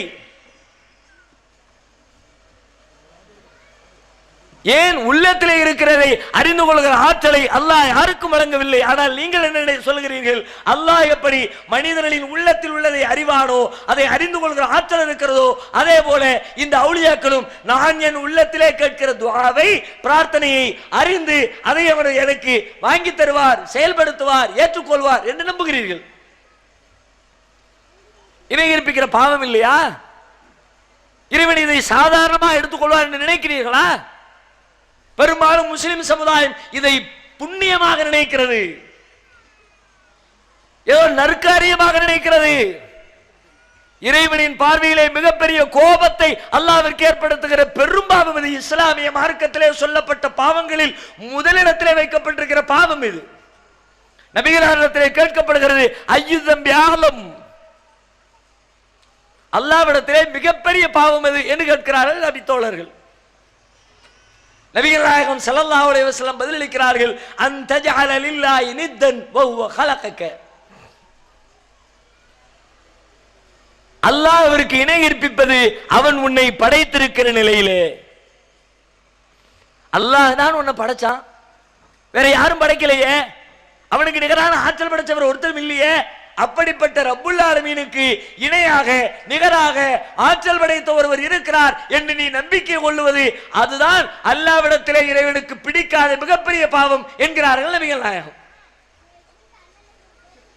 அதனால்தான் திருமறை குர்ஆனிலே பல இடங்களில் அல்லாஹ் இதை எச்சரிப்பதை போல வேறு எதை பற்றியும் எச்சரிக்கவில்லை. நபிகளார் சொல்லுகிறார்கள், மம்மாத்தலா யுஷ்ரிகு பில்லாஹ், யார் அல்லாஹ்விற்கு இணை கற்பிக்கவில்லையோ அதே நிலையில் மரணிக்கிறாரோ ஃபக்கத் தகலல் ஜன்னah, அவர் சுவர்க்கத்திற்குள் நுழைவார். இறைவனுக்கு நிகராக யாரையும் கற்பனை செய்யாவிட்டால் அதை அல்லாஹ் ஏற்றுக்கொள்கிறான், மகிழ்கிறான், மகிழ்ச்சி அடைகிறான். வேறு எந்த பாவங்களை நீங்கள் செய்திருந்தாலும் விரும்பினால் மன்னிப்பான். ஆனால் இந்த பாவம் இறைவனுடைய அந்த இயற்கை குணத்தையே மாற்றி விடுகிறது. எந்த அளவிற்கு இறைவனுடைய இயல்பு குணங்களை பற்றி திருமறை குர்ஆன் சொல்லுகிறது. அல்லாஹ் தயார குணம் படைத்தவன், அல்லாஹ் மன்னிக்கின்ற கருணையாளன். இறைவனை போன்ற மன்னிக்கிறவரை யாரும் பார்த்திட முடியாது. குர்ஆன் நெடுகிலும் பேசுகிறது. யா இபாதியல்லதீன அஸ்ரஃபு அலா அன்ஃபுஸிஹிம் லா தக்னது மின் ரஹ்மத்தில்லாஹ், தங்களுக்கு தாங்களே தீங்கு செய்து கொண்ட என்னுடைய அடியார்களே, அல்லாஹ்வுடைய அருளில் நம்பிக்கை இழந்து விடாதீர்கள். அல்லாஹ் மன்னிக்காம போயிருவானோ நினைச்சிடாத, மன்னிப்பு கேளு. ஒரே பாவத்தை ஒரு மனிதன் திரும்ப திரும்ப செய்தாலும் நிஜமாகவே உள்ளத்திலே வருந்தி அழுது தொழுது அல்லாஹ்விடத்திலே மன்னிப்பு கேட்டால் மன்னிக்கின்ற தயார குணம் படைத்தவன் அல்லாஹ். ஏற்கனவே மன்னிப்பு கேட்டானே அப்படி அல்லாஹ் பார்க்க மாட்டான். ஏற்கனவே நெசமா கேட்டான், இப்பவும் நெசமா கேட்கிறான், போ மன்னிச்சுட்டேன் போ. உலகத்தில் நாம் மன்னிப்போமா? ஒரு தவறை முதலாக ஒருவர் செய்தால் கூட அதை மன்னிக்கிற பொழுது எப்படி மன்னிப்போம்? இதுதான் ஃபர்ஸ்ட் அண்ட் லாஸ்ட். முதல் தடவை அப்பதான் செஞ்சிருப்பான், அப்பவே நம்ம எண்டு கட்டிடுவோம், முடிச்சு போய் இதான் லாஸ்ட், இதுக்கு மேல செஞ்ச தொலைச்சு போடுவேன், உண்டியில் ஆக்கிடுவேன். மனிதர்கள் மன்னிப்பதற்கு தயாரில்லை. படைத்த ரப்புல் ஆலமீன் மன்னிக்கிறான். தயார குணம் படைத்த மன்னிப்பாளன் எந்த அளவிற்கு மன்னிக்கிறான்? நபிகள் நாயகம் அதை விளக்குகிறார்கள். அல்லாஹ் மன்னிப்பதிலே மகிழ்ச்சி அடைகிறான். அஷத்து ஃபர்ஹன் பி தௌபத்தில் அப்தி, ஒரு அடியானுடைய பாவ மன்னிப்பை பார்த்து அல்லாஹ் மகிழ்ச்சி அடைகிறான், கடுமையான மகிழ்ச்சி. உலகத்திலே மன்னிக்கிற பொழுது மகிழ்ச்சி அடைந்து ஒருவரை காட்டுங்கள் பார்க்கலாம். பரிசு கொடுக்கிற பொழுது மகிழ்வார்கள், வெற்றி அடைகிற பொழுது மகிழ்வார்கள். பிறர் ஒருவன் தனக்கு தீங்கு அந்த தீங்கிற்காக மன்னிப்பு கேட்கிற பொழுது அதை நினைத்து மகிழ்ச்சி அடைந்த ஒரு மனிதன் உண்டா? படைத்த ரப்புல் ஆலமீன் மகிழ்ச்சி அடைகிறானாம். வந்துட்டான்ல, எங்க போனாலும் எங்க சுத்தினாலும் அவனுடைய பாவத்தை மன்னிக்கிற அல்லாஹ் ஒருத்தன் இருக்கிற என்று நம்புறான்ல, அந்த நம்பிக்கைக்கு நான் உத்தரவாதம் தருகிறேன், அவனுடைய பாவத்தை மன்னிக்கிறேன். குர்ஆன் நெடுகிலும் மன்னிப்பை பற்றி பேசுகிறது. இன்னல்லாஹ் கஃபூருர் ரஹீம், அல்லாஹ் இரக்கம் நிறைந்தவனாக மன்னிக்கிறவனாக இருக்கிறான். வமன் யக்ஃபிரு ذுனூப இல்லல்லாஹ், அல்லாஹ்வை தவிர உங்கள் பாவத்தை மன்னிக்கிறவன் எவன் இருக்கிறான்? மன்னிப்பு கேட்டால் இறைவனுடைய பார்வையில சாதாரண ஒரு மனுஷன்ல என்னதை கேட்டோமோ அதனை கொடுக்கணும். இறைவனிடத்தில் மன்னிப்பு கேட்டா மன்னிப்பை மட்டும் இறைவன் கொடுப்பதில்லையாம், அதை தாண்டி உங்களுக்கு தேவையான அனைத்தையும் தருவானாம். ஃபஸ்தக்ஃபிரு ரப்பக்கும் சும்ம தூபு இலை, உங்கள் இறைவனிடத்திலே திரும்பி மன்னிப்பு கேளுங்கள். யுமத்திஉக்கும் மதான் ஹஸனன் இலா அஜலின் முஸம்மா, குறிப்பிட்ட காலம் வரை உங்களுக்கு அழகான வாழ்க்கை வசதிகளை தருவான். ஆனா நம்ம செய்யற பெரிய பிழை என்ன தெரியுமா? வாழ்க்கையில் நமக்கு நிறைய வசதி வேணும், வருமானம் வேணும், சொத்து பத்துக்கள் வேணும், மகிழ்ச்சியான குடும்பம் வேணும், நல்ல அறிவு வேணும், திறமை வேணும், அல்லாட்ட எல்லாத்தையும் கேட்போம். ஆனா மன்னிச்சுங்கிறத மட்டும் கேட்கறதே கிடையாது. அப்படியே கேட்டாலும் துவா ஆரம்பிக்கும் போது யாரெல்லாம் என் பாவத்தை மன்னிச்சிரு ஒரு தடவை கேட்டுட்டு அப்படியே அடுத்த தடவை மாறிடுது. பிள்ளையத்தான 1000 தடவை கேட்போம், சொகத்தைத்தான திரும்ப திரும்ப கேட்போம், சொத்தத்தான மீண்டும் மீண்டும் கேட்போம். ஆனா யா அல்லாஹ் என் பாவத்தை மன்னிச்சிரு, பாவத்தை மன்னிச்சிரு என்று ஒரு நாளைக்கு நாம் எத்தனை தடவை கேட்கிறோம்? பாவமே செய்யாத புனிதர்களா அல்லது நாம? நூற்றுக்கணக்கான பாவங்களை செய்து கொண்டிருக்கிற மனிதர்களாயினா அல்லாஹ்விடத்திலே பாவ மன்னிப்பு கேட்பதிலே பின்னங்கி இருக்கிறோம். ஆனால் முன் பாவம் பின் பாவம் என்று வாழ்க்கையில் அனைத்து பாவங்களும் மன்னிக்கப்பட்ட அண்ணலம் பெருமகனார் சொல்லுகிறார்கள், இன்னி லஅஸ்தக்ஃபிருல்லாஹ் ஃபீ குல்லி யௌமின் 100 மர்ரா, நான் ஒவ்வொரு நாளும் என்னை படைத்த இறைவனிடத்திலே 100 தடவைகள் பாவ மன்னிப்பு கேட்கிறேன். ஏன் ரசூல் அவ்வளவு பாவம் மன்னிப்பு கேட்டாங்க? நிறைய பாவம் செஞ்சுட்டாங்களா அல்லது நம்மளை விட கூட பண்ணிட்டாங்களா? மன்னிப்பு கேட்பது இறைவனை மகிழ்ச்சி அடைய செய்யும். இறைவனை மகிழ்ச்சி அடைய செய்கிற காரியத்தை நான் செய்கிறேன். மகிழ்ந்தால் என்ன செய்கிறான்? எனக்கு தேவையான எல்லாவற்றையும் தருகிறான். நூஹ் நபியுடைய பிரச்சாரத்தை பற்றி குர்ஆன் சொல்லுகிறது. என்னவெல்லாம் செய்தார்கள் நூஹ் நபி சொல்கிறார்கள். ஃபகுல்து அஸ்தக்ஃபிரு ரப்பக்கும் இன்னஹு கான கஃபாரா. நான் என்னுடைய சமுதாயத்திற்கு சொன்னேன், மக்களே உங்கள் இறைவனிடத்திலே மன்னிப்பு கேளுங்கள், அவன் உங்களை மன்னிப்பான். யுரிசி சமா அலைக்கும் மிதிராரா, வானத்திலிருந்து தொடர்ச்சியாக மழையை தருவான். ஓ இம்திதுக்கும் பி அம்வாலின், உங்களுக்கு செல்வத்தை தருவான். ஓ பனீனே, உங்களுக்கு பிள்ளைகளை தருவான். வயஜஅல்லக்கும் ஜன்னாத்தின், தோட்டங்களை தருவான். ஓ அன்ஹாரா, ஆறுகளை தருவான். ஆரத்தானு கேட்டு ஆறு தர்றதில்ல, புள்ளையத்தானு கேட்டு புள்ளைய தர்றதில்ல, சொத்தத்தானு கேட்டு சொத்தை தர்றதில்ல. மன்னிப்ப கேளு, மழையை தருவான், புள்ளைய தருவான், செல்வத்தை தருவான், தோட்டத்தை தருவான், தண்ணீரை தருவான். ஏன்? இறைவனுடைய மன்னிப்பு. மன்னிப்பு கேட்டுட்டா அல்லாஹ்வை கையில பிடிக்க முடியாது. மகிழ்ச்சி, சந்தோஷம். அப்படிப்பட்ட மன்னிக்கிற தயாள குணம் படைத்த இறைவன், எத்தனையோ தவறுகளை நீங்கள் கேட்காமலே மன்னிக்கிற இறைவனும் கூட. நாம் அன்றாடம் செய்கிற பல பிழைகளுக்கு ஆல்ரெடி மன்னிப்பை ஏற்கனவே கொடுத்து விட்டான். உதாரணமாக, நோன்பு வைத்திருக்கிற ஒரு மனிதன் நோன்பு வைத்துக் கொண்டு மறதியாக எதையோ எடுத்து சாப்பிட்டுறார். பெரும்பாலும் முதல் நோம்புல இது நடக்கும். ஃபர்ஸ்ட் நாள் நோம்பு வச்சுட்டு மதியானம் போல வீட்டுக்குள்ள வருவார். நல்ல தாகமா இருக்கும். ஃப்ரிட்ஜை திறந்து 1 லிட்டர் தண்ணி கட கட கட கட கட அள்ளி குடிச்சு கடைசி சொட்டு உள்ள இறங்கும் பாருங்க. அப்ப நினைவுக்கு வரும், ஆஹா நோம்புல வச்சிருந்தோம். இப்ப என்ன செய்யணும்? ரப்புல் ஆலமீன் என்ன செய்யணும்? என்ன உனக்கு அவ்வளவு அசால்ட்டா போச்சா? நோம்புன்னு சொல்லுவேன், காலையில எந்திரிச்சு சகர்ல வேற முட்டு முட்டுன்னு முட்டுவேன், எல்லாத்தையும் உள்ள வச்சு திணிப்ப, அதுக்கப்புறம் மதியானம் 12 மணிக்கு மேல தண்ணி குடிப்பியா அப்படின்னு எல்லாம் நம்மளை தூக்கி விட்டு மிதிக்கணுமா இல்லையா? தண்டனையை கடுமையாக்கணுமா இல்லையா? அதுக்குரிய அதிகாரம் இருக்குதா இல்லையா? அப்படிப்பட்ட இறைவன் நபிகளார் சொல்லுகிறார்கள், மறதியாக நீங்கள் நோன்பிலே சாப்பிட்டு விட்டால் அதற்காக கவலைப்பட தேவையில்லை, நோன்பை முழுமைப்படுத்துங்கள், உங்களுக்கு இறைவன் உணவளித்திருக்கிறான். பட்டினி கிடந்து நன்மை கொடுத்தா ஓகே, சாப்பாடை கொடுத்து நன்மை கொடுக்கறானுங்க. நோம்புக்குரிய நன்மை எழுதப்பட்டுருமா?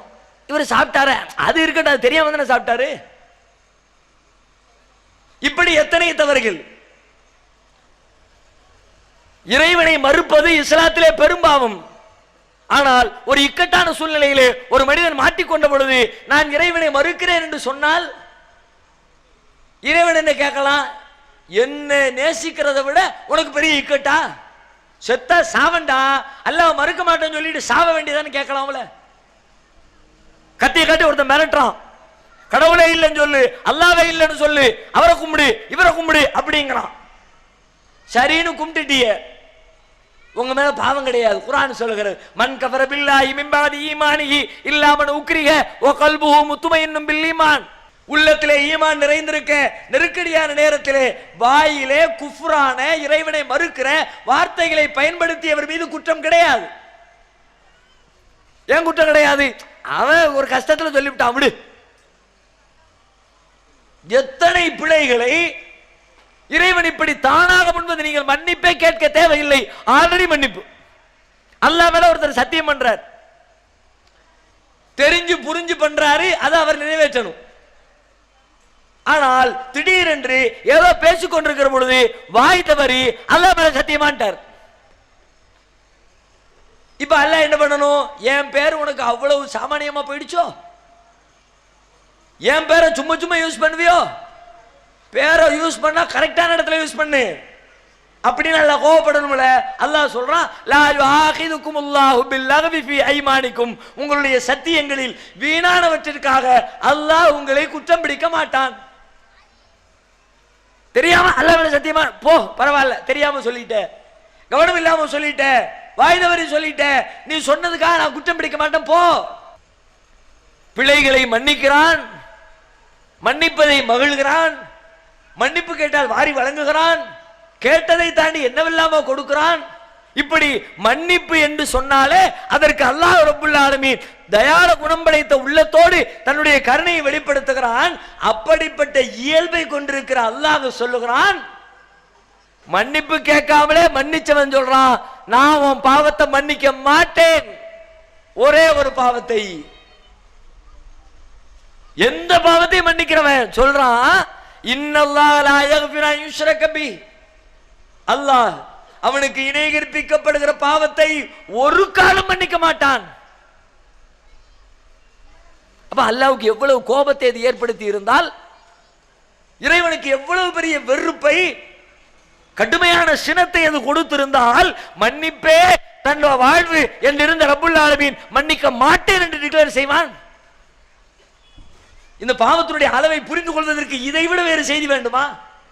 இதைவிட வேறு உதாரணம் நமக்கு சொல்லப்பட வேண்டுமா? இறைவனுக்கு இணை கற்பித்தல் என்றால் இறைவனால் மற்ற எதையும் ஜீரணித்துக் கொள்கிற இறைவனால் அதை மட்டும் பொறுத்துக் கொள்ள முடிவதில்லை. இறைவனை விடுங்கள், சாதாரண மனிதர்களாகிய நாம் நம்முடைய இடத்தில் யோசித்து பாருங்கள். நம்முடைய இடத்திலே நமக்கு நிகராக வேறு யாரையேனும் கற்பனை செய்தால், வேறு ஒருவரை கொண்டு வந்து வைத்தால் நாம் ஏற்றுக்கொள்கிறோமா? நமக்கு அது எவ்வளவு கோபத்தை தருது.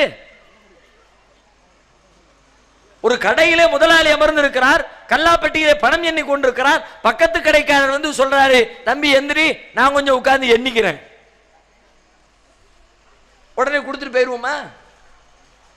பக்கத்துல கடை வச்சிருக்காரு, நம்மளே மாதிரி கடை, அவர் கடையிலையும் செட்டு போட்டிருக்காரு, நம்ம கடையிலையும் செட்டு போட்டிருக்கோம். அவரும் 10 லட்சம் இன்வெஸ்ட்மெண்ட் பண்ணியிருக்காரு அவர் கடையில, நம்மளும் நம்ம கடையில இன்வெஸ்ட்மெண்ட் பண்ணியிருக்கோம். கூட்டி கழிச்சு பார்த்தா 2 பேரும் சம அந்தஸ்துல இருக்கிறோம். எனவே என் கடையில கல்லாப்பட்டியிலிருந்து காசு எடுத்துக்கொண்டுருவோமா?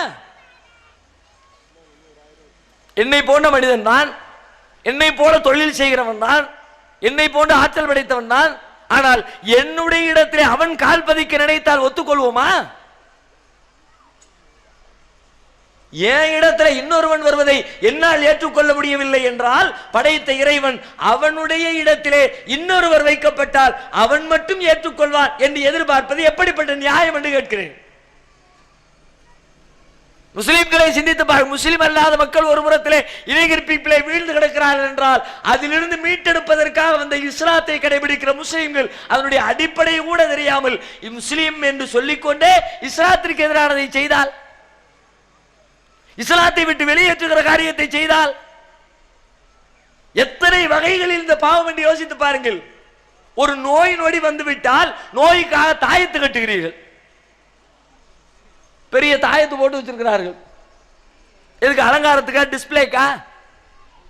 அல்லது இதே மாதிரி நம்மளும் வீட்டில் போய் ஒரு தாயத்து கட்டி தொங்க விடணுமே அப்படின்னு உங்களுக்கு பாடம் நடத்துறதுக்கா? எதற்கு இந்த தாயத்து? தாயத்து உங்களிடத்திலே புனிதமாக இருக்கிறது, உங்கள் நோய் நொடிகளை தீர்ப்பதற்குரிய ஆயுதமாக பயன்படுத்தப்படுகிறது. இந்த தாயத்தை கட்டிக்கிட்டா நமக்கு ஆரோக்கியம் வந்துடும், உடல்ல பலம் வந்துடும், நோய் நொடிகள் நீங்கிவிடும். யார் சொன்னது? நோய்களை தருகிறவன் யார்? அதை நீக்குகிறவன் யார்? நபி இப்ராஹிம் அலைஹிஸ்ஸலாம் சொல்லுகிறார்கள், ஒய்தா மரிதுது ஃபஹு யஷ்ஃபீன். என் இறைவன் யார்? அவன் எப்படிப்பட்டவன் தெரியுமா? நான் நோய்வாய்ப்பட்டால் எனக்கு குணம் தருகிறானே அவனே என் இறைவன். அல்லாஹ் நோய்களை நிவாரணம் தருகிறான். நபிகளார் கூட நோயாளிகளை சந்திக்க போகும்பொழுது ஒரு பிரார்த்தனை செய்வார்களாம். அல்லாஹும்ம ரப்பன்னாஸ் முதீபில் பஸ் வஷ்ஃபி அன்த ஷாஃபி லா ஷிஃபா இல்லா ஷிஃபாவுக ஷிஃபாஅன் லா யுகாதிரு ஸகமா. இறைவா, மனிதர்களின் இரட்சகனே, நோய்களை நீக்குகிறவனே, நீயே நோய் நீக்கு. அந்த ஷாஃபி, நீதான் நோய்களை நீக்குகிறவன். லா ஷிஃபா இல்லா ஷிஃபாவுக, உன்னுடைய நிவாரணத்தை தவிர வேறு நிவாரணம் இல்லை. எனவே இந்த நோயை ஒரே அடியாக நீக்கிவிடு என்று அல்லாஹ்விடத்திலே பிரார்த்திப்பார்களாம். ஆனால் நீங்கள் நோய்களை குணமாக்குகிற ஆற்றல் படைத்த அல்லாஹ்வுடைய இடத்திலே அற்பத்திலும் அற்பமான இந்த தாயத்துகளை கட்டி அல்லாஹ் செய்கிற வேலையை இந்த தாயத்து செய்யும் என்று நம்பினால், மாத்திரையை முழுங்கி நம்பினா அது வேற, அது பிரச்சனை கிடையாது. ஏன்? அது கண்ணுக்கு முன்னாடி பார்க்கப்படுகிறது, நிரூபிக்கப்படுகிறது. நம்பிக்கையின் அடிப்படையில் குணப்படுத்தப்படுவது கிடையாது மாத்திரை. தாயத்து நம்பிக்கையில குணமாகிறது. அல்லாஹ் எப்படி கண்ணுக்கு புலப்படாமலே காரணகாரியம் இல்லாமலே என்னுடைய நோய்களை குணப்படுத்துவானோ, அதுபோல காரணகாரியங்களுக்கு அப்பாற்பட்டு என்னை குணப்படுத்துகிற ஆற்றல் இந்த தாயத்திற்கு இருக்கிறது என்று நாம் நம்புகிறோம். அதான் பிரச்சனை. அப்படிப்பட்ட ஆற்றல் இருக்கிறதா? அந்த தாயத்தில் என்ன இருக்கிறது? உள்ள உடைச்சு பார்த்திருக்கீங்களா? மன் தஅல்லக தமீமத்தன் ஃபகத் அஷ்ரக, தாயத்தை தொங்க விட்டு கொண்டவன் அவன் இறைவனுக்கு இணை கற்பித்து விட்டான் நபிகளார் சொன்னார்கள். நபிகள் நாயகம் ஸல்லல்லாஹு அலைஹி வஸல்லம் அவர்களிடத்திலே இஸ்லாத்தை ஏற்றுக்கொள்வதற்காக வேண்டி ஒரு கூட்டம் வருகிறது. 10க்கும் மேற்பட்டவர்கள் வருகிறார்கள். நபிகளாரின் காலத்தில் அவர்களுடைய கைகளை நீட்டி கைகளுக்கு மேல் கைகளை வைத்து உறுதிமொழி கொடுத்து தான் இஸ்லாத்திற்கு வருவார்கள்.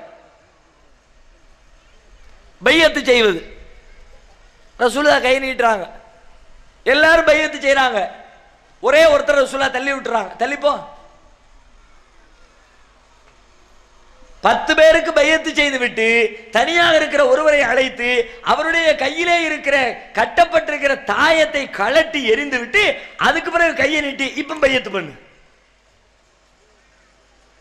நபிகளார் சொல்லுகிறார்கள், என்ன காரணம்? இரண்டும் வேறு வேறு குணங்கள், இரண்டும் வேறு வேறு நம்பிக்கைகள். இஸ்லாத்தை ஏற்பது ஏக இறைவன் மட்டுமே நோய்களை குணமாக்குகிற ஆற்றல் படைத்தவன் என்று நம்புகிற நம்பிக்கைக்கு பெயர் இஸ்லாம். இறைவன் எப்படி குணப்படுத்துவானோ அப்படி இந்த தாயத்தும் குணப்படுத்தும் என்று நம்பினால் அது இஸ்லாத்திற்கு நேர் எதிர்மறையான நம்பிக்கை. எனவே இரண்டும் ஒரே உள்ளத்திலே இடம்பெற முடியாது என்ற காரணத்தினால் தாயத்தை அகற்றிவிட்டு நபிகள் நாயகம் ஸல்லல்லாஹு அலைஹி வஸல்லம் அவரை இஸ்லாத்திற்குள்ளே வரவழைக்கிறார்கள். ஆனால் நாம் முஸ்லிம் என்று சொல்லிக்கொண்டே தாயத்தை அணிந்து கொண்டிருந்தால் நாம் என்ன முஸ்லிம்? இஸ்லாத்தில் ஏற்றுக்கொள்ளப்படுமா இந்த நம்பிக்கை? அவ்வளவு ஏன் நாம் செய்யக்கூடிய இந்த இணை கற்பிக்கிற பாவங்கள்ல பிரதானமான பாவம் என்ன தெரியுமா? இறைவனுக்கு செய்கிற வழிபாட்டையே மற்றவர்களுக்கு கொடுக்கிறோம்.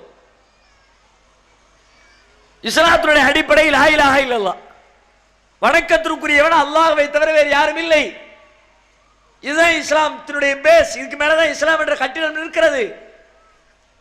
ஆனால் நாம் எத்தனை வணக்கங்களை அல்லாஹ் அல்லாதவர்களுக்கு செய்து கொண்டிருக்கிறோம் தெரியுமா? தர்காக்களில் போய் கையேந்துகிறீர்களே அவுலியாக்களே, மகான்களே, துஆ செய்கிறீர்களே, துஆ என்பது வணக்கம் இல்லையா? இஸ்லாத்தின் பார்வையிலே பிரார்த்தனை என்பது ஒரு இபாதத் இல்லையா? நபிகளார் சொன்னார்கள், அத்துஆவு ஹுவல் இபாதா, துஆ இருக்கிறது அதுதான் வணக்கம், தலை சிறந்த வணக்கம். தொழுகை நோன்பை போல அற்புதமான ஒரு வணக்கம் துஆ. உங்களுடைய பலகீனத்தை எல்லாம் அல்லாஹ்விடத்திலே முறையிடுகிற ஒரு இடம் துஆ. அதிகமாக துஆ செய்யுங்கள், சுஜூதிலே துஆ செய்யுங்கள், உங்கள் தேவைகளை அல்லாஹ்விடத்திலே கேளுங்கள். அப்படி ஆர்வம் ஊட்டினார்கள் நபிகள் நாயகம். அந்த துஆ இபாதத்து வழிபாடு என்று சொல்லித் தரப்பட்ட துஆவை அவுலியாக்களிடத்தில் போய் மகான்களே அவுலியாக்களே லா இலாஹா இல்லல்லாஹ் சொன்னதனுடைய லட்சணம் இதுதானா? வணக்கத்திற்குரிய இறைவன் அல்லாஹ்வை தவிர யாரும் இல்லை என்று சொல்லிவிட்டு அவுலியாக்கள் இருக்கிறார்கள், பெரியார்கள் இருக்கிறார்கள் என்று நம்பினால் ஒவ்வொரு நேர தொழுகையிலும் நீங்கள் கொடுத்த வாக்குறுதி என்ன? இய்யாக நஅபுது வ இய்யாக நஸ்தஈன், இறைவா உன்னையே நாங்கள் வணங்குகிறோம், உன்னிடமே நாங்கள் உதவி தேடுகிறோம். கையேந்தி துஆ செய்யறதா இருந்தாலும் ஒன்ட்டனா அல்லாஹ் துஆ செய்வோம், வேற யார்ட்டையும் துஆ செய்ய மாட்டோம்னு சொன்னீங்களே. 5 நேர தொழுகையில திரும்ப திரும்ப சொன்னீங்களே. சுன்னத்தான தொழுகை, நஃபிலான தொழுகைன்னு எல்லா ரக்காத்துகளையும் ஃபாத்திஹா சூராவை ஓதி இய்யாக நஸ்தஈன், உன்னிடமே உதவி தேடுகிறோம் என்று சொல்லிவிட்டு அவுலியாக்களிடத்தில் உதவி தேடினால் இறைவனுக்கு அது கோபத்தை தராதா? அல்லாஹ்வுக்கு அது வெறுப்பை தராதா? அதனால்தான் அல்லாஹ் சொல்லுகிறான், எத்தனை நல்லறங்கள் செய்தாலும் எனக்கு நிகராக என்னிடத்தில் இருக்கிற ஆற்றல் இன்னொருவருக்கு இருக்கிறது என்று ஒருவர் நம்பிவிட்டால் அவர் செய்த எந்த நல்லறமும் பயனற்று போய்விடும் என்கிறார். வலகத் ஊஹிய இலைக வ இலல்லதீன மின் கப்லிக, நபிகள் நாயகத்தை பார்த்து இறைவன் சொல்லுகிறான், வலகத் ஊஹிய இலைக, நபியே உமக்கு நாம் வஹி அறிவித்திருக்கிறோம், ஓ இலல்லதீன மின் கப்லிக, உமக்கு முன்னால் வந்த தூதர்களுக்கு நாம் வஹி அறிவித்திருக்கிறோம். என்ன தெரியுமா? லைன அஷ்ரக்த லயஹ்பத்தன்ன அமலுக, நீர் இணை கற்பித்தால் உங்களுடைய நல்லறம் எல்லாம் அழிந்து விடும் என்று அறிவித்திருக்கிறோம். தாயத்து போட்டால், தர்காவுக்கு போனால், அவுலியாவே என்று கையேந்தினால் நீங்கள் தொழுதால் நன்மை கிடையாது, நோன்பு இருந்தால் நன்மை கிடையாது, ஹஜ் செய்தால் நன்மை கிடையாது, தர்மம் செய்தால் நன்மை கிடையாது. இஸ்லாத்திலே சொல்லப்பட்ட எந்த நற்காரியத்தை செய்தாலும் உங்களுக்கு அதனால் எந்த பிரதிபலனும் கிடையாது. ஏன்? நீங்கள் இறைவனுக்கு நிகராக இன்னொருவரை கொண்டு போய் வைத்து விட்டீர்கள். உண்மையில இறைவனுடைய பண்பு என்ன தெரியுமா? நன்மைகளை வாரி வழங்குறதுல அவனுக்கு நிகராக யாரையும் கற்பனை செய்யல. எதுக்குத்தான் நன்மைன்னு கிடையாது. ஒரு மனிதன் தன்னுடைய சொந்த தேவைக்காக செய்து கொள்கிற காரியத்திற்கு கூட நன்மை தருகிறது இறைவனுடைய பார்வையிலே இருக்கிறது. ஒருவன் தன்னுடைய மனைவிக்கு உணவு ஊட்டுகிறான். புருஷன் பொண்டாட்டி சந்தோஷமா இருக்கிற நேரத்தில் பொஞ்சாதிக்கு புருஷனும் புருஷனுக்கு பொஞ்சாதியும் சாப்பாடு கொடுத்து மகிழ்ந்து கொள்கிறார்கள். கொடுத்தது எதற்கு? அவர்களுடைய சொந்த மகிழ்ச்சிக்கு, சொந்த தேவைக்கு. நபிகளார் சொல்லுகிறார்கள், உங்கள் மனைவியின் வாயில் நீங்கள் ஊட்டுகிற ஒரு கவல உணவிற்கு கூட உங்களுக்கு தர்மம் பதிவு செய்யப்படும், நன்மை வழங்கப்படும். இதுக்குதான் ஏன் கொடுக்கணும்? அல்ல கொடுக்க வேண்டிய தேவை என்ன? தொழுகையா? இது என்ன நோன்பா? இறைவனுக்காக நம்முடைய உடலை வருத்தி கொள்கிற ஒரு காரியமா? அல்லது நாம் செய்கிற ஒரு தியாகமா?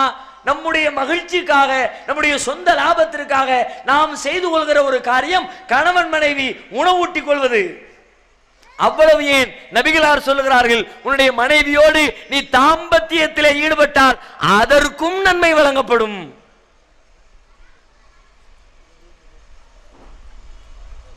கற்பனையே செஞ்சிருக்க மாட்டோம். இன்னும் சொல்ல போனால் அதுவெல்லாம் ஏதோ ஆன்மீக வட்டத்தை தாண்டியது என்றுதான் உலகம் நம்புகிறது. இல்லற இன்பம் என்பதே ஆன்மீகத்திற்கு எதிரானது. துறந்து விடு, அனைத்தையும் துறப்பவனே கடவுளை நெருங்க முடியும் என்று உலகத்து சித்தாந்தங்கள் எல்லாம் பேசிக் கொண்டிருக்க நேரத்திலே நபிகளார் சொல்லுகிறார்கள், நீ மனைவியோடு இணைந்தால், இல்லறத்திலே பங்கெடுத்தால், தாம்பத்திய இன்பத்தை அடைந்தால், அந்த இன்பத்திற்காக மனைவியோடு இன்பம் பெற்றதற்கு நன்மை அப்பா, மறுமையிலே சுவனம் அப்பா.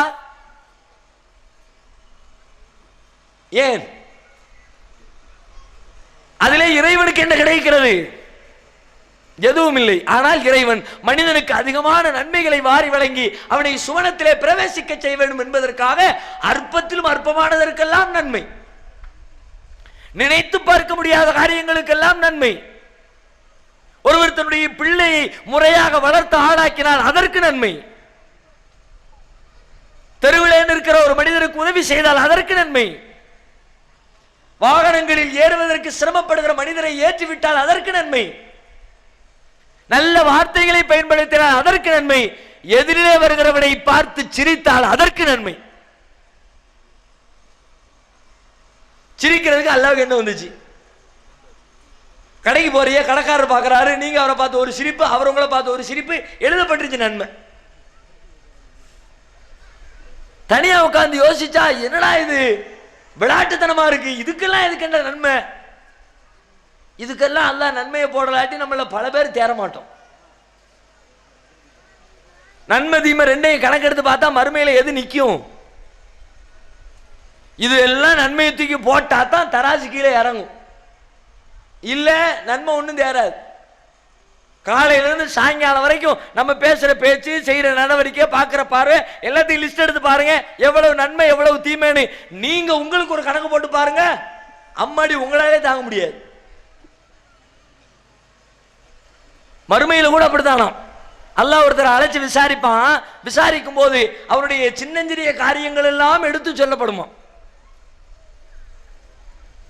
ரசூலுல்லாஹ் சொல்றாங்க, மலக்குமார்கள் சிறிது சிறிதாக சொல்ல சொல்ல சொல்ல அந்த மனிதன் நினைப்பானாம், அன்னஹு கது ஹலக, நம்ம கதை முடிஞ்சிருச்சு. அவன் கையில புத்தகம் வழங்கப்படும், நீ எப்படி உலகத்திலே வாழ்ந்தாய், இதோ உன்னுடைய செயலேடு. கையிலே வாங்கி கொண்ட மனிதன் சொல்லுவானாம், யகூலூன யா லைதனா மாலி ஹாதல் கிதாப், என்னடா புத்தகம் இது, லா யுகாதிரு ஸகீரத்தன் வலா கபீரத்தன் இல்லா அஹ்ஸாஹா, என்னுடைய வாழ்க்கையிலே நான் செய்த பெண்ணம் பெரிய காரியங்களில் இருந்து அற்பமான சின்னஞ்சிறிய செயல்கள் வரை அனைத்தும் பதிவு செய்யப்பட்டிருக்கிறதே, என்ன புத்தகம் இது? புலம்புவானாம், இந்த புத்தகம் என்னுடைய கைகளில் கொடுக்கப்படாமல் இருந்திருக்க வேண்டுமே. லம்மூத்த கிதாபியா, இந்த புத்தகம் கைகளில் கொடுக்கப்படாமல் இருந்திருக்க வேண்டுமே. உலம் மதுரிமா ஹிசாபியா, இந்த நான் சந்திக்காமல் இருந்திருக்க வேண்டுமே. யா லைத்தஹா கானத்தில் காலியா, இதற்கு முன்பே நான் அழிந்திருக்க வேண்டுமே. மா அக்னா அன்னி மாலியா, என்னுடைய செல்வங்கள் எனக்கு பயனளிக்கவில்லையே. ஹலக அன்னி சுல்தானியா, என்னுடைய வாதங்கள் எல்லாம் அடிபட்டு போய்விட்டதே. புலம்புவானாம். இப்படித்தான் இருக்கும். அனைத்தையும் பட்டியல் போட்டா பட்டியலில் தங்குவதில் அதிகமான பாவங்கள். ஏன் நம்முடைய எண்ணங்களுக்கு வடிவம் கொடுத்து பாருங்கள். மனசுல என்னவெல்லாம் நினைக்கிறோம்னு அவ்வளவுதான், சொல்லவே முடியாது. செயல்கள்ல ஒரு நாளைக்கு ஒரு 10 தேரும், பேச்சுக்கள்ல ஒரு 100 தேரும், எண்ணங்கள்ல முழுக்க முழுக்க 99% தீமைகள் மட்டுமே தேரும். தனிமையில் உட்கார்ந்து யோசிச்சு பாருங்க. ஒரு நாளை ஒரு சபையில் அமர்ந்திருக்கிறீர்கள், ஒரு 2 மணி நேரத்தில் உங்களுடைய உள்ளத்திலே என்னென்ன நினைப்புகள் எல்லாம் வந்து சென்றது. அக்கம் பக்கத்தில் வர்றவர், பார்க்கிறவர், போறவர், ஒன்ன பத்தியும் உள்ளத்துக்குள்ள ஒரு எண்ணம், அதுல பெரும்பாலும் தப்பான எண்ணம். பக்கத்தில் ஒருத்தர் வந்து உட்காருவார், லேசா இடிச்சுக்கிட்டு உட்காருவார், வந்து உட்கார்ற லட்சணத்தை பாரு. மனசுக்குள்ள ஓடும், ஆனா சொல்ல மாட்டோம். சேர நம்ம கையை வச்சிருப்போம், நம்ம கைக்கு மேல கையை கொண்டு வைப்பாரு, காட்டா மாதிரி இருக்கா பாரு, மனசுக்குள்ள ஓடும். லேசா கையை எடுத்துக்கோன்னு சொல்ல மாட்டோம். பின்னாடி உட்கார்ந்துருக்க காலை நீட்டுவார், நம்ம காலில் இடிக்கும். காலை ஒழுங்கா வச்சுட்டு உட்கார தெரியாதோ, மனசுக்குள்ள ஓடும், சொல்ல மாட்டோம். எத்தனை விஷயங்களை. ஒருத்தர் எந்திரிச்சு போவார், அது கூட டிஸ்டர்பா இருக்கும். உட்கார்ந்து இருக்க வேண்டியது, முடிஞ்சோடனே எந்திக்க வேண்டியதானே. ஒரே எந்திக்கிறதுக்கு நடுவில் வந்து உட்காரோம், ஓரத்தில் உட்கார வேண்டியதானே. எரிச்சல் வரும். எதில்தான் எரிச்சல் வரல, எதுதான் கோபத்தை தரல, எதுலதான் வெறுப்பு அடையல. பக்கத்துல பஸ்ல ஏறி உட்கார்ந்துருப்போம், ஒரு ஆள் பக்கத்துல உட்கார்ந்துருப்பாரு, யாரோ எவரோ ஒன்னும் தெரியாது. நம்ம கையில ஒரு 10,000 ரூபாய் பணம் வச்சிருப்போம். பக்கத்துல உள்ள மனுஷன் பெரிய தர்ம பிரபுவா இருப்பான், கோடீஸ்வரனா இருப்பான், ஊருக்கெல்லாம் தர்மம் பண்றவனா, வாரி வழங்குறவனா இருப்பான். அவனை பார்த்துட்டு மூஞ்சையும் பார்த்தா திருட்டு போயிலா இருப்பான் போல இருக்க, எவனே தெரியாது. அவனை பத்தி கற்பனை வருதா இல்லையா? சக மனிதர்களை பற்றி நம்முடைய உள்ளத்திலே எழுகிற சிந்தனைகள் என்ன என்று கணக்கு போட்டு பார்த்தால் பெரும்பாலும் நம்முடைய எண்ணங்கள் தீமைகள் தான் எண்ணங்களில் வருகிறது. யூசுப் அலைஹிஸ்ஸலாம் சொன்ன செய்தி கூட குர்ஆனிலே இருக்கிறது. வமா உபர்ரிவு நஃப்ஸி இன்ன நஃப்ஸல அம்மாரத்தும் பிஸூ, என்னுடைய உள்ளம் தூய்மையானது என்று நான் வாதிட மாட்டேன். உள்ளம் என்பது பெரும்பாலும் தீமையை தான் தூண்டுகிறது. இப்படிப்பட்ட தீமைகளில் உழல்கிற மனிதனுக்கு தீமைகளையும் நன்மைகளையும் எடை போட்டு அவனுக்கு நன்மை பரிசீலிக்க நினைத்தால் என்னவாகும்? அதனால்தான் அல்லாஹ் என்ன பார்க்கிறான், செய்யாத காரியங்களுக்கெல்லாம், விரும்பாத காரியங்களுக்கெல்லாம், நினைக்காத காரியங்களுக்கெல்லாம்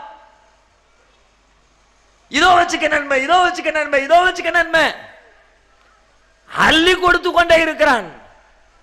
ஷஹீதாக வேண்டும் என்று ஒருவர் நினைக்கிறார், ஆனால் படுக்கையிலே மரணிக்கிறார். வச்சுக்க ஷஹீதுடைய அந்தஸ்து. அல்லாஹ்ட்ட கேட்கிறார், யா அல்லாஹ் நான் ஷஹீதாகணும்னு விரும்புறேன். அல்லாஹ் அவருக்கு போருக்கு போற வாய்ப்பு கிடைக்கல, எதிரிகளோடு சண்டையிடுகிற வாய்ப்பு கிடைக்கல, அதுல கொல்லப்படுற பாக்கியம் கிடைக்கல, வீட்டிலே படுக்கையிலே நிலைய படுத்துக்கொண்டே மரணித்தாலும் அவருக்கு ஷஹீதுடைய பாக்கியம் கிடைக்கும் என்கிறார்கள் நபிகள் நாயகம். இப்படி எது எடுத்தாலும் நன்மைகளாக வாரி தருகிற அல்லாஹ் சொல்லுகிறான், ஒரு மனிதன் அவன் செய்த தொழுகைக்கு நான் நன்மை தர மாட்டேன், அவன் வைத்த நோன்பிற்கு நன்மை தர மாட்டேன், அவன் செய்த ஹஜ்ஜிற்கு நன்மை தர மாட்டேன், அவன் செய்த நல்லறங்களுக்கு நன்மை தர மாட்டேன். ஏன் தெரியுமா? அவன் எனக்கு இணையாக இன்னொருவனை கற்பனை செய்து விட்டான். யார் எனக்கு இணையாக கற்பனை செய்து விட்டார்களோ அவனுடைய எல்லா நல்லறங்களையும் அழித்து விடுவேன். இணை கற்பித்தல் என்பது அப்படிப்பட்ட பெரும் தீமைகளில் முதல் இடத்திலே இஸ்லாம் வைத்திருக்கிறது. ஆனால் அந்த பாவத்தினுடைய விபரீதம் தெரியாமல் முஸ்லிம் சமுதாயம் சர்வ சாதாரணமாக அந்த தீமைகளில் கால் நனைத்துக் கொண்டிருக்கிறோம். எத்தனை வகைகளில் இணை கற்பித்தல், மனிதனிடத்தில் இருக்கிற சூனிய நம்பிக்கை, அது உலகத்திலேயும் பெருங்கேடு.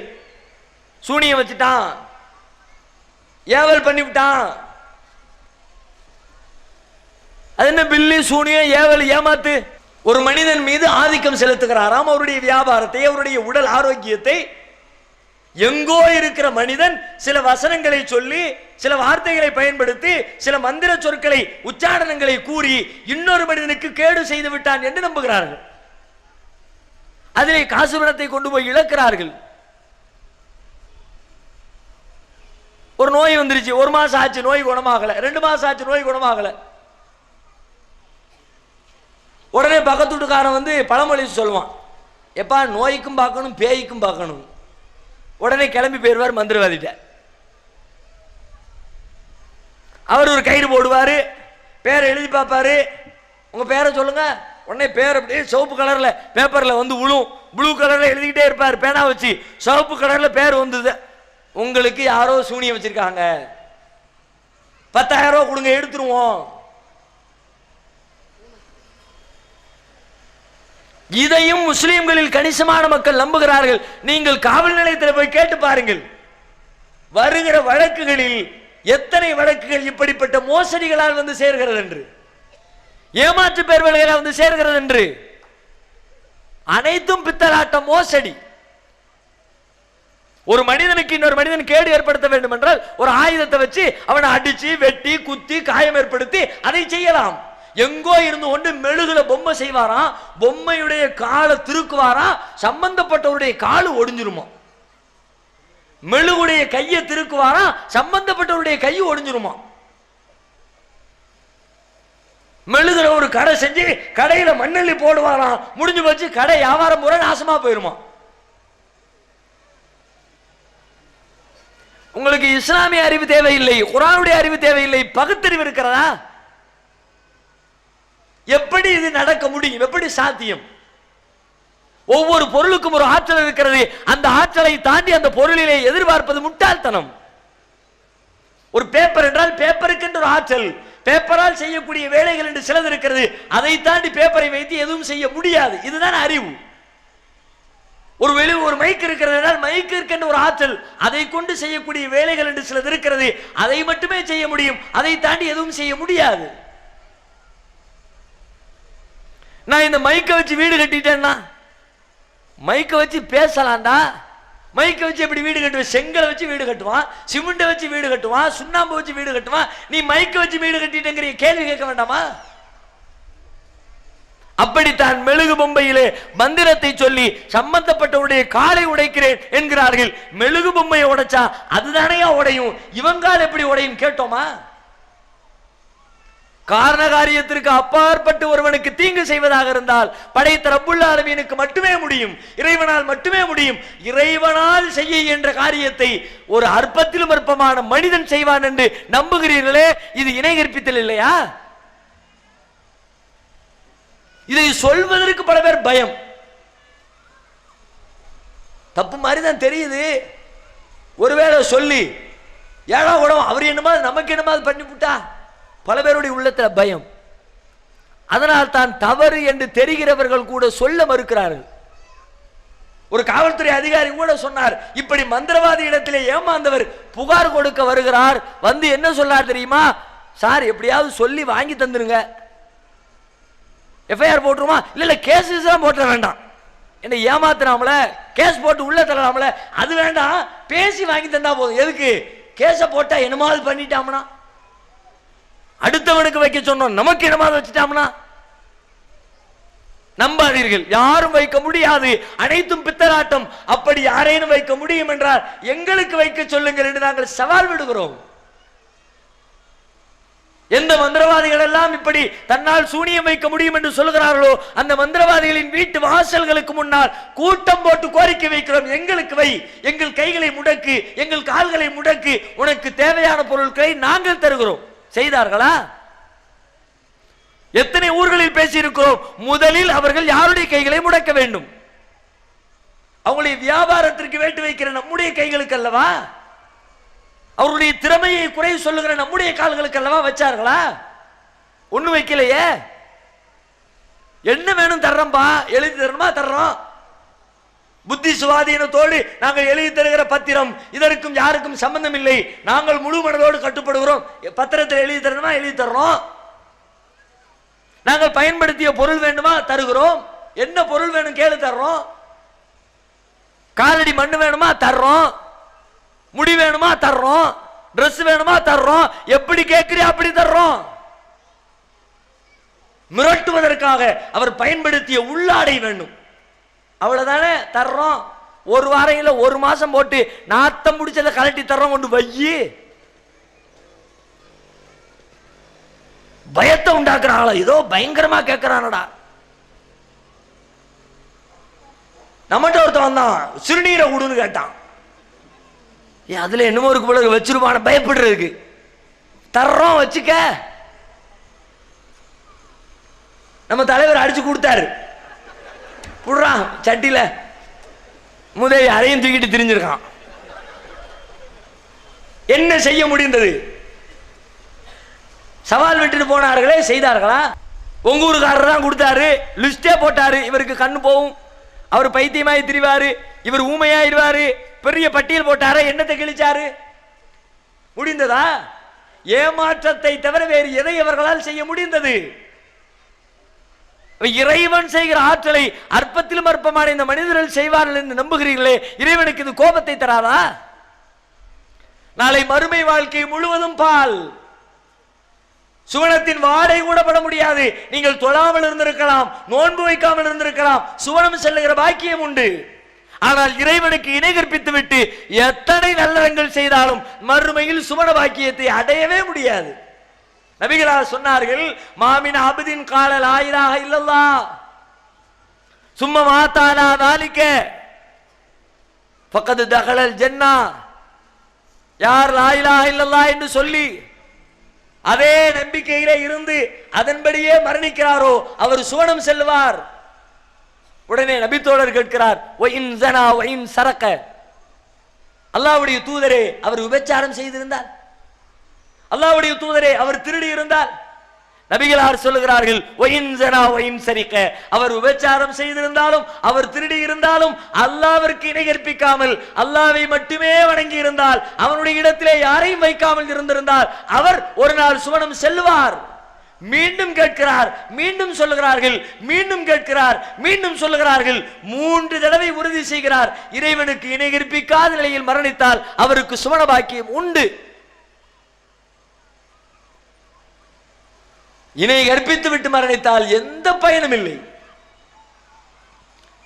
இன்னும் சொல்ல போனால் சில வேளைகளில் நாளை மறுமையில் உங்களை காப்பாற்றுகிற பேர் ஆயுதமாக இந்த ஏகத்துவம் மட்டுமே வந்து நிற்கும். நபிகளார் சொல்லுகிறார்கள், யுசாஹு பிரஜ்லின் மின் உம்மத்தி யௌமல் கியாமா, கியாமத் நாளில் என்னுடைய சமுதாயத்திலிருந்து ஒரு மனிதர் அழைக்கப்படுவார். அலா ரூஸில் ஹலாயிக், ஒட்டுமொத்த படைப்புகளுக்கு முன்னால் அவர் கொண்டு வந்து நிறுத்தப்படுவார்.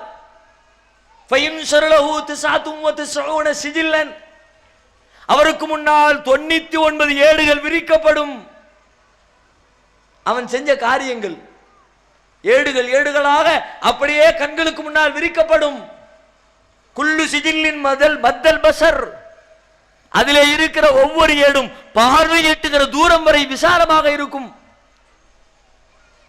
ஒரு புத்தகத்தை எடுத்தா அவ்வளவு தூரத்துக்கு கண் பார்வை தெரிகிற தூரத்திற்கு 99 ஏடுகள் வைக்கப்பட்டிருக்கும். ஏடுகளை புரட்டினால் பாவப்பட்டியல், தீமைகளின் தொகுப்பு, உலகத்திலே அவன் பேசிய கெட்ட வார்த்தைகள், தீய நடவடிக்கைகள், கெட்ட காரியங்கள் அனைத்தின் தொகுப்பாக 99 ஏடுகள் விரித்து வைக்கப்படும். அல்லாஹ் கேட்பான், ஹல் துன்கரு மின் ஹாதா ஷையன், எப்பா இதை எதையாவது மறுக்கிறியா? அல் அலமத்துக்கு கிதாபத்தி அல் ஹாஃபிலூன், என்னுடைய எழுத்தர்கள் உனக்கு அநீதி செய்து விட்டார்கள் என்று நம்புகிறாயா? இதுல உள்ளதெல்லாம் நீ செஞ்சதுதானா? அவன் சொல்வான், பலா, ஆமாம், நான் எதையும் மறுக்கல, நான் செஞ்சதுதான் இருக்குது, கூட குறைய ஒண்ணும் இல்லை, நான் செஞ்சதுதான் பதிவு செய்யப்பட்டிருக்கிறது. அடுத்து இறைவன் கேட்பானாம், உன்னிடத்தில் ஏதேனும் நல்ல வரம் இருக்கிறதா? உன்னை காப்பாற்றுகிற, உனக்கு மோட்சத்தை பெற்று தருகிற நன்மைகள் ஏதேனும் இருக்கிறதா? ஒண்ணும் இல்லையே. ஒரு நன்மையும் செய்யலையே, பாவங்களா செஞ்சு குமிச்சிருக்கன, என்னிடத்துல எதுவுமே இல்லை இறைவா என்று அவன் அடுத்து சொல்லுவானாம். அப்பொழுது அல்லாஹ் சொல்லுவான், இருக்கிறது, இன்னலக இந்தரா ஹசனாத், உனக்காக இன்று நம்மிடத்திலே சில நன்மைகள் இருக்கிறது. லா துல்ம அலைக்கல் யௌம், இன்றைய தினம் நீ அநீதி இழைக்கப்பட மாட்டாய், உனக்காக நன்மை இருக்கிறது. ஃபதுக்ரஜு லஹு, அவருக்காக பித்தாகா, ஒரு துண்டு சீட்டு ஒன்று வெளிப்படுத்தப்படும். 99 ஏடுகள் ஒரு புறத்திலே, ஒரே ஒரு துண்டு சீட்டு இன்னொரு புறத்திலே. அதிலே என்ன நபிகளார் சொல்லுகிறார்கள், ஃபீஹா அஷ்ஹது அல்லா இலாஹ இல்லல்லாஹ் வ அன்ன முஹம்மதன் அப்துஹு வ ரசூலுஹு. அதிலே என்ன இருக்கும் தெரியுமா? லா இலாஹ இல்லல்லாஹ் முஹம்மதுர் ரசூலுல்லாஹ் என்ற திருக்கலிமா இருக்கும். இது என்ன கலிமா? அவர் வாழ்க்கையிலே சொன்ன கலிமா, கடைபிடித்த கலிமா.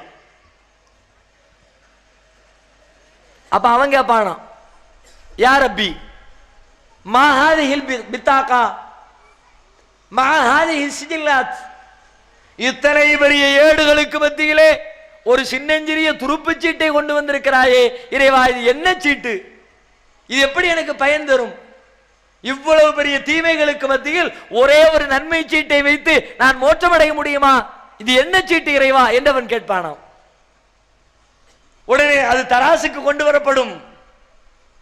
தராசிலே ஒரு புறத்திலே 99 ஏடுகள் வைக்கப்படும், இன்னொரு புறத்திலே அஷ்ஹது அல்லா இலாஹ இல்லல்லாஹ் என்ற ஏகத்துவ கொள்கை வைக்கப்படும்.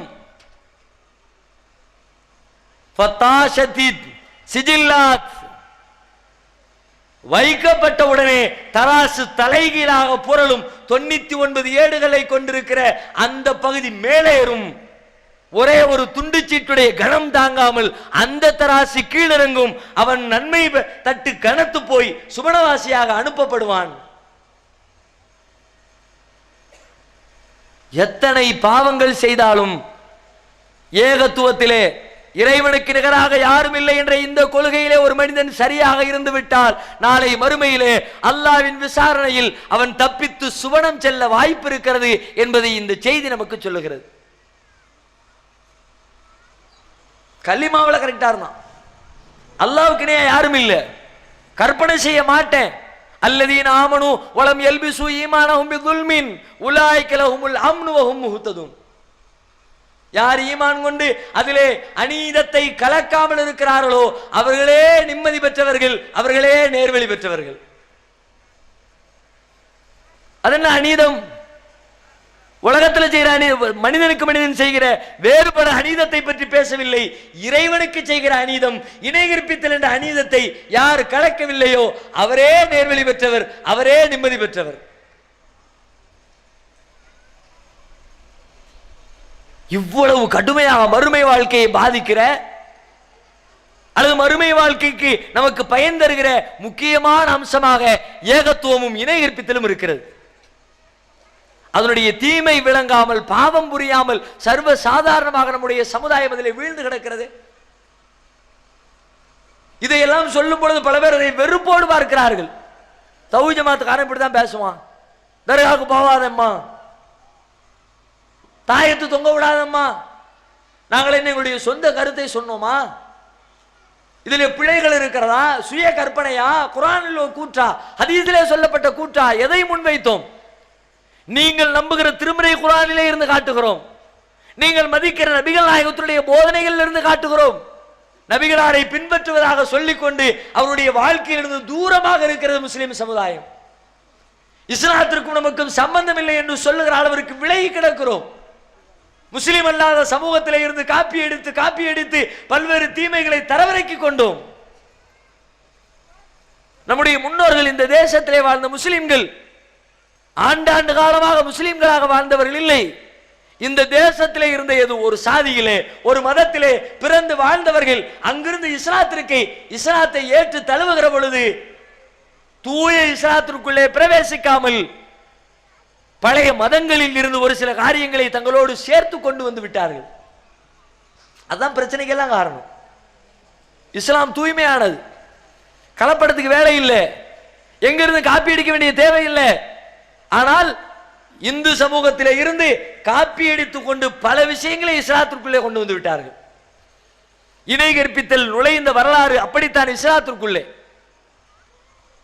நீங்கள் ஏன் பிறரை பார்த்து காப்பி அடிக்க நான் கேட்கிறேன். நீங்கள் செய்கிற இணை கற்பித்தல் காரியங்கள் அனைத்திலும் மற்றவர்களுடைய சாயல் அப்படியே இருக்கிறது. ஒரு தர்கா வழிபாட்டை எடுத்துக்கொண்டால், அங்கே நடக்கிற நிகழ்ச்சிகளை எடுத்துக்கொண்டால், அனைத்தையும் மாற்றாருடைய வழிபாட்டோடு ஒப்பிட்டு பாருங்கள், அத்தனையும் ஒற்றுமையாக இருக்கிறது. சப்பரம் எடுப்பது, தேர் தூக்குவது, சந்தன கொடை எடுப்பது, கொடி தூக்குவது, கொடிமரத்தை சுற்றி வருவது, அதை தொட்டு வணங்குவது, அதனுடைய பூக்களை எடுத்து தலையிலே சூடிக்கொள்வது, அங்கிருக்கிற எண்ணெய்களை எடுத்து வயிற்றிலே தேய்த்துக் கொள்வது, அனைத்து காரியங்களும் அப்படியே காப்பி அடிக்கப்பட்டிருக்கிறது. ஏன் காப்பி அடிக்கிறீர்கள்? உங்களிடத்திலே கலாச்சாரத்திற்கு பற்றாக்குறையா? செய்வதற்குரிய சட்டங்கள் இல்லையா? நடைமுறைப்படுத்த தேவையான போதனைகள் உங்களுக்கு அருளப்படவில்லையா? காப்பி அடிக்க வேண்டிய தேவை என்ன வந்தது? மன் தஷப்பஹ பிகௌமின் ஃபஹுவ மின்ஹும். யார் பிற மத கலாச்சாரத்தை பின்பற்றுகிறாரோ அவரும் அவர்களை சார்ந்தவரே நபிகளார் சொன்னார்கள். உங்களுக்கு என்று தூய கலாச்சாரம் இருக்கிறது, ஒருபோதும் அதிலே கலப்படம் செய்யாதீர்கள். நபிகள் நாயகம் ஸல்லல்லாஹு அலைஹி வஸல்லம் அவர்கள் ஒருமுறை ஒரு போர்க்களத்திற்கு சென்று விட்டு திரும்புகிறார்கள். பயணத்திலே வழியிலே ஒரு ஊர், அந்த ஊர் மக்களிடத்தில் ஒரு வழிபாடு, ஒரு மிகப்பெரிய மரம், மரத்திற்கு பெயர் தாத்து அன்பாத். அந்த தாத்து அன்பாத் என்ற மரத்தை சுற்றி சுற்றி அந்த மக்கள் வழிபடுகிறார்கள். அங்கே பிரார்த்தனை செய்கிறார்கள், ஆயுதங்களை கொண்டு போய் தொங்க விடுகிறார்கள், அதிலே தங்களுடைய பரக்கத்தை கேட்கிறார்கள். நபி தோழர்கள் இதை பார்க்கிறார்கள். அவங்களுக்கு ஆச்சரியமா இருக்கு, இது வித்தியாசமான ஒரு வழிபாடா இருக்க, நமக்கு இது மாதிரியான ஒரு மரம் இருந்தா நல்லா இருக்குமே. நபிகளாரை பார்த்து கேட்கிறார்கள், அல்லாஹ்வுடைய தூதரே, இஜஅல்லனா தாத்து அன்வாத்தின் கமாலஹும் தாத்து அன்வாத். அவர்களுக்கு இருப்பதை போல எங்களுக்கும் ஒரு தாத்து அன்வாத்தை ஏற்படுத்தி தாருங்கள். ரசூலுல்லாஹ் கோபத்தில் கொந்தளித்து விட்டார்கள். என்ன கேட்கிறீர்கள்? ஏக இறைவனை தவிர கோரிக்கை வைத்து பிரார்த்தனை செய்வதற்கு தகுதி பெற்றவர் யாரும் இல்லை, எதுவும் இல்லை என்பதை சொல்லித்தானே இத்தனை சித்திரவதைகள், இத்தனை துன்பங்கள், இத்தனை ஊர்விளக்கல்கள் என்று எல்லா தியாகங்களையும் சந்தித்திருக்கிறோம். பிறகு இஸ்லாத்திற்குள்ளே வந்ததற்கு பிறகு அவர்களை போன்று எங்களுக்கும் மரத்தை வழிபாடு செய்ய மரம் தாருங்கள் என்று கேட்கிறீர்களே, நீங்கள் என்ன மடையர்களா என்று கேட்கிறார்கள். அவர்கள் ஒரு வரலாற்றை நினைவு கூறுகிறார்கள். இப்படித்தான் மூசா நபியுடைய சமுதாயமும் இருந்தது. அவர்களும் மூசாவிடத்திலே கேட்டார்கள், இஜஅல்லனா இலாஹன் கமாலஹும் ஆலிஹா. மூசாவே, அவர்களுக்கு இருப்பதை போன்று கடவுளர்களை எங்களுக்கும் ஏற்படுத்தி தாருங்கள் என்று பனூ இஸ்ரவேலர்கள் கேட்டார்களே, அதே போல மற்றவர்களை போல தாத்து அன்வாத்தை ஏற்படுத்துமாறு என்னிடத்தை கேட்கிறீர்களே, இது நியாயமா? இது முறையா? இறைவன் இதை ஏற்பானா? நபிகள் ஸல்லல்லாஹு அலைஹி வஸல்லம் அவர்கள் தன்னுடைய தோழர்களை எச்சரித்த வரலாறை ஹதீஸிலே பார்க்கிறோம். எனவே இறைவனுக்கு பெரும் கோபத்தை ஏற்படுத்துகிற நாளை மறுமையிலே நம்முடைய மறுமை வாழ்க்கையை பாழடித்து சுவனத்துடைய வாடையை கூட நுகரவிடாமல் நம்மை தூரமாக்கி நரகத்திலே தள்ளுகிற பெரும்பாவம் இறைவனுக்கு நிகராக இணையாக மற்ற பொருட்களை மற்ற மனிதர்களை கருதுகிற பாவம் என்பதை புரிந்து அதிலிருந்து மீண்டு நம்மை பாதுகாத்துக் கொள்வதற்கு முயற்சிக்க வேண்டும். எல்லாம் உள்ள இறைவன் நம் அனைவருக்கும் அதற்குரிய நல்லருளை தந்தருள் புரிவானாக. வாஹிர் தஅவானா அல்ஹம்துலில்லாஹி ரப்பில் ஆலமீன். அஸ்ஸலாமு அலைக்கும் வரஹ்மத்துல்லாஹி வபரகாத்துஹு. அல்லாஹ்